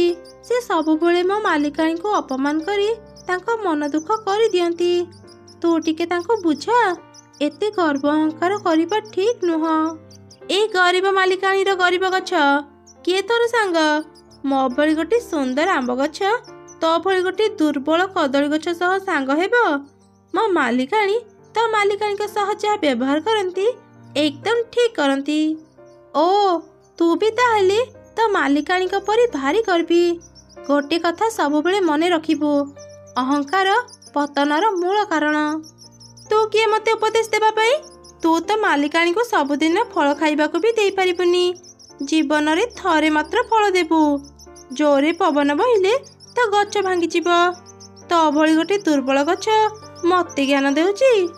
ଏମିତି କିଛି ଦିନ ବିତିଗଲା। ଦିନେ ଜଙ୍ଗଲରେ ଜୋରେ ବର୍ଷା ଉଠିଲା। ଏସବୁ ଦେଖି ରିନୁ ତା କଦଳୀପତ୍ର ଘରକୁ ଭଲ ଭାବରେ ସଜାଡ଼ି ଦେଲା। ଆଉ କଦଳୀ ଗଛର ଚାରିପାଖରେ ବଡ଼ ବଡ଼ ଲାଠି ରଖିଦେଲା, ଯେମିତି ପବନ ଦେଲେ ବି କଦଳୀ ଗଛ ଭାଙ୍ଗିବନି। ସେପଟେ ମିନୁ ରିନୁର ଏସବୁ କାମ ଦେଖି ମନେ ମନେ ତ ଖୁବ୍ ହସୁଥିଲା। ଦିନେ ଜଙ୍ଗଲରେ ପ୍ରବଳ ବର୍ଷା ଆରମ୍ଭ ହେଇଗଲା। ଜୋର ଜୋରେ ପବନ ବହିଲା। ରିନୁକୁ ଲାଗୁଥିଲା ଏ ବର୍ଷାରେ ତା କଦଳୀପତ୍ର ଘର ଭାଙ୍ଗିଯିବ। ସେଥିପାଇଁ ସେ ତା ଭଉଣୀକୁ କହିଲା, ମିନୁ, ଏ ମିନୁ, ମୋ କଥା ଟିକେ ଶୁଣ। ଆଗରୁ ମୁଁ କେବେ ବି ଏତେ ଜୋରେ ବର୍ଷା ଦେଖିନି। ମୋତେ ଭାରି ଡର ଲାଗୁଛି ରେ ଭଉଣୀ। ଆଜି ରାତି ମୋତେ ତ ଘରେ ରହିବାକୁ ଦେଇଥା। ତୁ ତ କହୁଥିଲୁ ତୋ କଦଳୀପତ୍ରର ଘର କେବେ ବି ଭାଙ୍ଗିବନି। ଏବେ କ'ଣ ହେଲା? ହାଁ, ମୁଁ ତତେ ମୋ ଘରେ ରଖିପାରିବିନି। ମୋ ଘରେ ଜାଗା ନାହିଁ। ରାତି ବହୁତ ହେଲାଣି, ମୁଁ ଏବେ ଯାଉଛି ଶୋଇବି। ମୋତେ ଆଉ ବିରକ୍ତ କରିବୁନି, ବୁଝିଲୁ। ଏମିତି କହି ମିନୁ ତା ଘର ଭିତରକୁ ଯାଇ ଶୋଇପଡ଼ିଲା। ରିନୁ ତା କଦଳୀପତ୍ର ଘରେ ବସି ଭଗବାନଙ୍କୁ ପ୍ରାର୍ଥନା କରୁଥିଲା। ଧୀରେ ଧୀରେ ପବନର ବେଗ ବଢ଼ିବାକୁ ଲାଗିଲା। ପବନର ବେଗ ଏତେ ଜୋର ଥିଲା ଯେ ମିନୁ ଆମ୍ବ ଗଛର ସବୁ ଡାଳ ଭାଙ୍ଗିଗଲା। ମିନୁ ତା ଘର ସହ ମାଟିରେ ପଡ଼ି ବେହୋସ ହେଇଗଲା ଆଉ ବର୍ଷାରେ ଭିଜିବାକୁ ଲାଗିଲା। ଆଶ୍ଚର୍ଯ୍ୟର କଥା, ପବନର ବେଗରେ ବଡ଼ ବଡ଼ ଗଛ ଭାଙ୍ଗି ଯାଉଥିଲେ ବି ରିନୁର କଦଳୀ ଗଛ ଆଉ ତା ପତ୍ର ଘରର କିଛି ବି କ୍ଷତି ହେଲା ନାହିଁ। ସେସବୁ ପୂର୍ବ ଭଳି ସୁରକ୍ଷିତ ଥିଲା। ଆମ୍ବ ଗଛ ଭାଙ୍ଗିବା ଶବ୍ଦରେ ରିନୁ ବାହାରକୁ ଚାଲି ଆସିଲା। ସେ ତା ଭଉଣୀକୁ ମାଟିରେ ପଡ଼ିଥିବାର ଦେଖି ତା ପାଖକୁ ଗଲା। ଏ କ'ଣ ହେଇଗଲା? ମିନୁ, ଆଖି ଖୋଲ। ମୋ ଭଉଣୀର କ'ଣ ହେଇଗଲା? ସେ ଆଖି ଖୋଲୁନି କ'ଣ ପାଇଁ? ହେ ଭଗବାନ, ମୋ ଭଉଣୀକୁ ରକ୍ଷା କର। ଏମିତି କହି ରିନୁ ତା ଭଉଣୀକୁ ନିଜ କଦଳୀପତ୍ର ଘରକୁ ନେଇଗଲା ଆଉ ତାର ବହୁତ ସେବା ଯତ୍ନ କଲା। ଧୀରେ ଧୀରେ ମିନୁ ବି ସୁସ୍ଥ ହେଇଗଲା। ସେ ଯେତେବେଳେ ସବୁ କଥା ଜାଣିଲା, ନିଜ ଭୁଲ ବୁଝିପାରିଲା। ଦିଦି, ମୋତେ ତୁ କ୍ଷମା କରିଦେ। ମୁଁ ତୋର ବହୁତ ଅପମାନ କରିଛି। ତୋର ଏଇ ଛୋଟ କଦଳୀ ଗଛର ବହୁତ ମଜା ଉଡ଼େଇଛି। ଆଜି ତୋ ପାଇଁ ଆଉ ଏ କଦଳୀପତ୍ର ଘର ପାଇଁ ମୋ ଜୀବନ ବଞ୍ଚିଗଲା। ଏବେ ମୁଁ ବୁଝିପାରିଲି, ଛୋଟ ବୋଲି କାହାର ମଜା ଉଡ଼େଇବା ଠିକ୍ ନୁହଁ। ବିପଦ ସମୟରେ ସେ ହିଁ ତୁମ କାମରେ ଆସିଥାଏ। ତୁ ନିଜ ଭୁଲ ବୁଝିପାରିଲୁ। ମୁଁ ତୋ ଉପରେ ଆଉ କାହିଁକି ରାଗିବି। ତାପରେ ଦୁଇ ଭଉଣୀ ମିଳିମିଶି ସାଙ୍ଗ ହେଇ ଖୁସିରେ ରହିଲେ। ଗୋଟେ ଜଙ୍ଗଲରେ ଦୁଇଟି ଅନାଥ ଚଢ଼େଇ ଭଉଣୀ ରହୁଥିଲେ। ଦୁଇ ଚଢ଼େଇ ଭଉଣୀ କୁନି ଆଉ ମୁନି ଅନ୍ୟ ଚଢ଼େଇମାନଙ୍କ ଘରେ ଛୋଟ ମୋଟ କାମ କରି ନିଜ ଖାଇବା ଯୋଗାଡ଼ କରୁଥିଲେ। ବଡ଼ ଭଉଣୀ କୁନି ଥିଲା ଭାରି ପରିଶ୍ରମୀ, ହେଲେ ସାନ ଭଉଣୀ ମୁନି ଥିଲା ଭାରି ଅଳସୁଆ। ସେ ସବୁବେଳେ କାମ ନ କରିବା ପାଇଁ ବାହାନା କରି ଶୋଇ ରହୁଥିଲା। ଏମିତି ଗୋଟେ ଦିନ କୁନି କାମରୁ ଫେରି ତା ସାନ ଭଉଣୀକୁ ଡାକିଲା। ଆରେ ମୁନି, ତୁ କୁଆଡ଼େ ଗଲୁ? ମୋତେ ଭାରି ଶୋଷ ଲାଗୁଛି, ଗୋଟେ ଗ୍ଲାସ୍ ପାଣି ଦେ ନା। ମୁନି ଚଢ଼େଇ ବିଛଣାରେ ଶୋଇଥିଲା। ସେ କହିଲା, ରୋଷେଇ ଘରେ ପାଣି ଅଛି, ତୁ ନିଜେ ଆଣି ପିଇନା ଦିଦି। ମୋତେ ଭଲ ଲାଗୁନି, ମୁଁ ଏବେ ଶୋଇଛି। ଏମିତି ଶୁଣି କୁନି ରୋଷେଇ ଘରକୁ ଯାଇ ପାଣି ପିଇଲା ଆଉ ତାପରେ ସେ ତା ଭଉଣୀ ପାଖକୁ ଆସିଲା। ଆରେ ଭଉଣୀ, ଏଯାଏଁ ଶୋଇଛୁ, ତ କିଛି ବି ରୋଷେଇ କରିନୁ କାହିଁକି? ଭାରି ଭୋକ ଲାଗିଲାଣି, ଯା ନା କିଛି ରୋଷେଇ କରିବୁ। ଦିଦି, ମୋ ଗୋଡ଼ଟା ଆଜି ମୋଡ଼ି ହେଇଯାଇଛି, ଭାରି ବଥା ହେଉଛି ଲୋ ଦିଦି। ମୁଁ ଟିକେ ବି ଉଠି ପାରୁନି, ରୋଷେଇ କେମିତି କରିବି କହିଲୁ? ଆଚ୍ଛା ହଉ, ତୁ ଉଠିନି, ମୁଁ ରୋଷେଇ କରୁଛି। ହେଲେ ମୁଁ ଭାରି ଥକି ଯାଇଛି, କେବଳ ଭାତ ଡାଲି ହିଁ ରାନ୍ଧିବି। ଏମିତି କହି ବଡ଼ ଭଉଣୀ ରୋଷେଇ କରିବା ପାଇଁ ଚାଲିଗଲା। ସାନ ଭଉଣୀ ଶୋଇ ଶୋଇ ଭାବିଲା, ଆଜି ବି ଭାତ ଡାଲି, ଏସବୁ ଖାଇ ଖାଇ ଭାରି ବିରକ୍ତ ଲାଗିଲାଣି। ଏମିତି ସେ ଦୁଇ ଭଉଣୀ ନିଜ ଦିନ କାଟୁଥିଲେ। କୁନି ପ୍ରତିଦିନ ସକାଳେ ଘରର ସବୁ କାମ ସାରି ନିଜ କାମକୁ ଯାଉଥିଲା ଆଉ ଅଳସୁଆ ମୁନି ତା ଭଉଣୀ ଘରୁ ଯିବା ପରେ ଜଙ୍ଗଲ ଭିତରକୁ ବୁଲିବା ପାଇଁ ଯାଉଥିଲା। ଦିନେ ରାସ୍ତାରେ ତାର ଏକ ସାଙ୍ଗ ସହ ତାର ଦେଖା ହେଲା। ଆରେ ମୁନି, ତୁ ଦିନ ସାରା ଜଙ୍ଗଲରେ ବୁଲୁ, ତୋ ଭଉଣୀ କ'ଣ ତତେ କିଛି କୁହେନି? ମୋ ଭଉଣୀ ଏ କଥା ଜାଣିନି, ସେ ଜାଣେ ମୋ ଦେହ ଖରାପ ଆଉ ମୁଁ ଘରେ ଶୋଇଛି। ଏମିତି ମୁନି କାମ ନ କରିବା ପାଇଁ ସେ କ'ଣ କ'ଣ ବାହାନା କରେ ତା ସାଙ୍ଗକୁ ସବୁ ଘଟଣା ଜଣେଇଦେଲା। ଆଚ୍ଛା ଆଚ୍ଛା, ତୁ ତ ବହୁତ ଭଲ ବାହାନା କରି ଜାଣିଛୁ। ଯଦି ତୋ ଭଉଣୀ କେବେ ସତ କଥା ଜାଣିଯାଏ, ତାହେଲେ ତୋର କ'ଣ ହେବ କେବେ ଭାବିଛୁ? ତୁ କାହିଁ ସେସବୁ ଚିନ୍ତା କରୁଛୁ? ମୋ ବଡ଼ ଭଉଣୀ ବହୁତ ବୋକା। ମୁଁ ତାକୁ ଏମିତି ମିଛ କୁହେ ଯେ ସେ ମୋର ସବୁ କଥାକୁ ବିଶ୍ୱାସ କରେ। ସେଇ ବିଷୟରେ କିଛି ବି ଜାଣିପାରିବନି। ତୁ ଯାହା ବି କହ ମୁନି, ଏତେ ଅଳସୁଆ ହେବା ଠିକ୍ କଥା ନୁହଁ। ମୁଁ ନିଜେ ଦେଖିଛି ତା ବଡ଼ ଭଉଣୀ କେତେ ପରିଶ୍ରମ କରେ। ତୁ ବି ଯଦି ତାକୁ ଟିକେ ସାହାଯ୍ୟ କରନ୍ତୁ, ତମେ ଦୁଇ ଭଉଣୀ କେତେ ଭଲରେ ଚଳିପାରନ୍ତ। ଏମିତି କହି ମୁନିର ସାଙ୍ଗ ସେଠାରୁ ଚାଲିଗଲା। ଗୋଟେ ଦିନ ମୁନି ଚଢ଼େଇ ଯନ୍ତ୍ରଣାରେ ଚିତ୍କାର କରୁଥିଲା। ଆଃ, ମୋ ପେଟଟା ଭାରି ବଥା ହେଉଛି। ଦିଦି, କୁଆଡ଼େ ଗଲୁ? ଆରେ ମୁନି, ଏତେ ଜୋରରେ ଚିତ୍କାର କାହିଁକି କରୁଛୁ? ଅଇଁଠା ବାସନ ସବୁ ବାହାରି ପଡ଼ିଛି, ଚା ଟିକେ ମାଜିଦେବୁ। ତୁ ମୋ ନିଜ ଭଉଣୀଟି, ଦେଖୁଛୁ ମୋ ପେଟ ବଥାରେ କେତେ କଷ୍ଟ ପାଉଛି, ଆଉ ତୁ ମୋତେ ଘର କାମ କରିବା ପାଇଁ କହୁଛୁ। ମୋ ଉପରେ କ'ଣ ତୋର ଟିକେ ବି ଦୟା ଆସୁନି? ଆଚ୍ଛା ହଉ ତୁ ଶୋଇଥା, ମୁଁ ଯାଉଛି ସବୁ କାମ କରିଦେବି। ଏମିତି କହି କୁନି ଚଢ଼େଇ ଅଇଁଠା ବାସନ ମାଜି ରୋଷେଇ କଲା। ତାପରେ ସେ କିଛି ଖାଇ ତା ଭଉଣୀ ପାଖକୁ ଆସିଲା। ଆରେ ମୁନି, ମୁଁ ସବୁ କାମ ସାରି ଦେଇଛି। ରୋଷେଇ ଘରେ ତୋ ପାଇଁ ଡାଲି ଭାତ ରଖିଦେଇଛି। ପେଟ ବଥା କମିଲେ ଖାଇ ନେବୁ। ମୁଁ ଆଜି କାମ ଖୋଜିବା ପାଇଁ ପାଖ ଜଙ୍ଗଲକୁ ଯାଉଛି। ଫେରୁ ଫେରୁ ମୋର ଟିକେ ଡେରି ହେବ। କୁନି ଚଢ଼େଇ ସେଠୁ ଚାଲିଗଲା। ଭଉଣୀ ଯିବା ପରେ ମୁନି ଶୀଘ୍ର ଉଠି ରୋଷେଇ ଘରକୁ ଗଲା। ଆରେ ବାଃ, ମୁଁ କେତେ ଭଲ ଅଭିନୟ କରିପାରି। ଏ ଦିଦି ଖାଲି ସବୁବେଳେ ଭାତ ଡାଲି ତିଆରି କରୁଛି। ମୁଁ ଆଗରୁ ହିଁ କିଛି ମାଛ ଲୁଚେଇକି ରଖିଛି। ଏବେ ମୁଁ ନିଜ ପାଇଁ ମାଛ ଭାଜିବି ଆଉ ମଜା କରି ଖାଇବି। ମୁନି ମାଛ ଭାଜିବା ପାଇଁ ଚାଲିଗଲା। ସେପଟେ ରାସ୍ତାରେ ଜଙ୍ଗଲର ମୁଖିଆ ସହ କୁନିର ଦେଖା ହେଲା। ଆରେ କୁନି, ଏତେ ତରତର ହେଇ କୁଆଡ଼େ ଯାଉଛୁ? ମୁଖିଆ ଆଜ୍ଞା, ମୁଁ ପାଖ ଜଙ୍ଗଲକୁ କାମ ଖୋଜିବା ପାଇଁ ଯାଉଛି। ନିଜ ଜଙ୍ଗଲ ଛାଡ଼ି ଅନ୍ୟ ଜଙ୍ଗଲକୁ କାମ ଖୋଜିବା ପାଇଁ ଯାଉଛୁ? ତୁ ଗୋଟେ କାମ କର, କାଲିଠୁ ତୁମ ଘରକୁ କାମ କରିବା ପାଇଁ ଆସେ। ଏମିତିରେ ବି ମୋ ଘରର କାମ କରିବା ପାଇଁ ମୁଁ ଜଣକୁ ଖୋଜୁଥିଲି। ଦରମା କଥା ତୁ ଚିନ୍ତା କରନି, ମୁଁ ତତେ ଭଲ ହିଁ ଦରମା ଦେବି। ମୁଖିଆ ପାଖରୁ ଏସବୁ ଶୁଣି କୁନି ଚଢ଼େଇ ଖୁବ୍ ଖୁସି ହେଇଗଲା ଆଉ ତୁରନ୍ତ ତା କଥାରେ ରାଜି ହେଇଗଲା। ଆପଣ ସତ କହୁଛନ୍ତି ମୁଖିଆ ଆଜ୍ଞା, ମୁଁ କାଲି ହିଁ ଆପଣଙ୍କ ଘରକୁ କାମ କରିବା ପାଇଁ ଯିବି। ଏବେ ମୁଁ ମୋ ଘରକୁ ଯାଉଛି। ତାପରେ କୁନି ଚଢ଼େଇ ତା ଘରକୁ ଫେରି ଆସିଲା। ଘର ବାହାରେ ହିଁ ସେ ମାଛ ଭଜାର ବାସ୍ନା ପାଇଲା। ଆରେ, ମାଛ ଭଜାର ବାସ୍ନା ଆସୁଛି। ଏ ବାସ୍ନା ତ ମୋ ଘରୁ ହିଁ ଆସୁଛି। ହେଲେ ମୁନିର ତ ଦେହ ଖରାପ, ତାହେଲେ ରୋଷେଇ କିଏ କରୁଛି? ଯାଇ ଟିକେ ଦେଖି ଆସେ। ଏମିତି ଚିନ୍ତା କରି କୁନି ଚଢ଼େଇ ରୋଷେଇ ଘରର ଝରକା ପାଖକୁ ଗଲା ଆଉ ଦେଖିଲା ତା ସାନ ଭଉଣୀ ମାଛ ଭାଜୁଛି। ସେ ମନରେ ଚିନ୍ତା କଲା, ମୁନିର ତ ଦେହ ଖରାପ ଥିଲା, ହେଲେ ସେ ମାଛ କାହିଁକି ଭାଜୁଛି? ଓ, ଏବେ ବୁଝିଲି, ସେ କାମ ନ କରିବା ପାଇଁ ବାହାନା କରୁଥିଲା। ମୋ ଭଉଣୀକୁ ଯଦି ମୁଁ ଏମିତି ଛାଡ଼ିଦେବି, ସେ ଧୀରେ ଧୀରେ ଆହୁରି ଅଳସୁଆ ହେଇଯିବ। ୟାକୁ ତ ଉଚିତ ଶିକ୍ଷା ଦେବାକୁ ପଡ଼ିବ। କୁନି ଚଢ଼େଇ ଏକ ଉପାୟ ଚିନ୍ତା କଲା ଆଉ ସେଠାରୁ ଚାଲିଗଲା।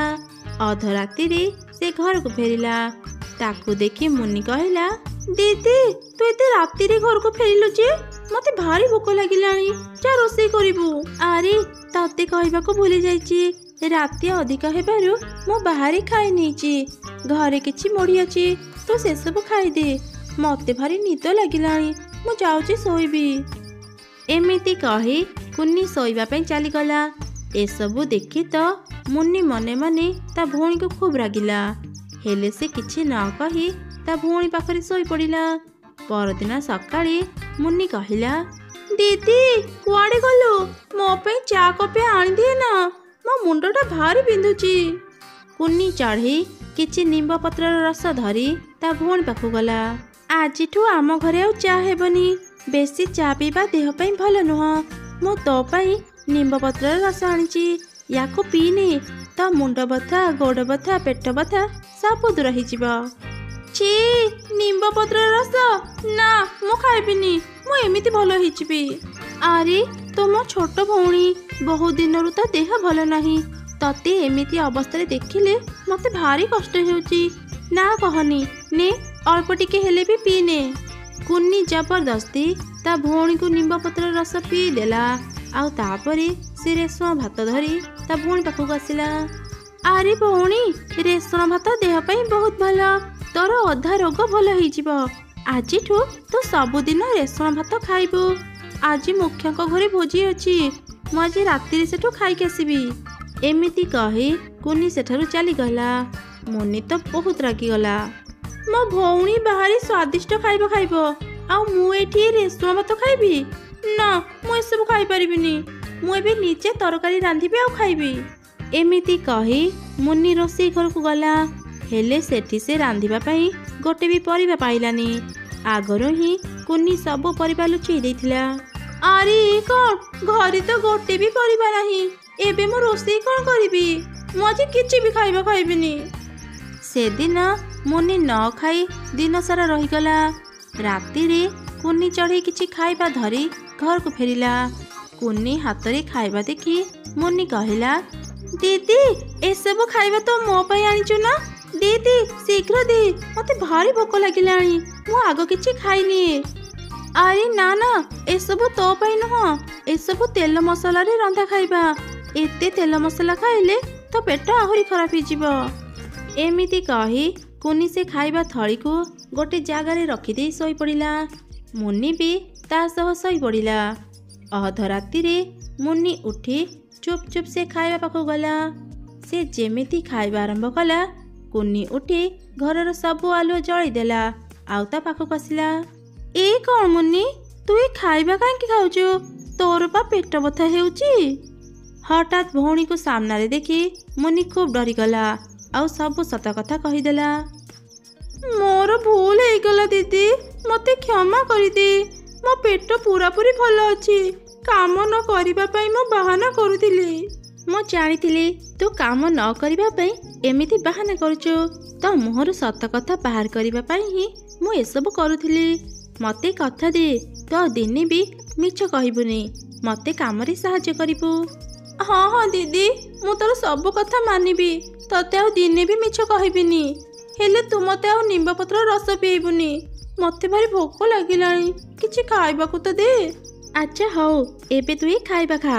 मु तो पई ही ए खाइबा आनिथिली। से दिन परठारु मुन्नी पूरापूरी बदली गला। से सब काम रे ता भौणी को सहाय्य कला। एमिति से दुई भौणी खूब खुशी रहिले।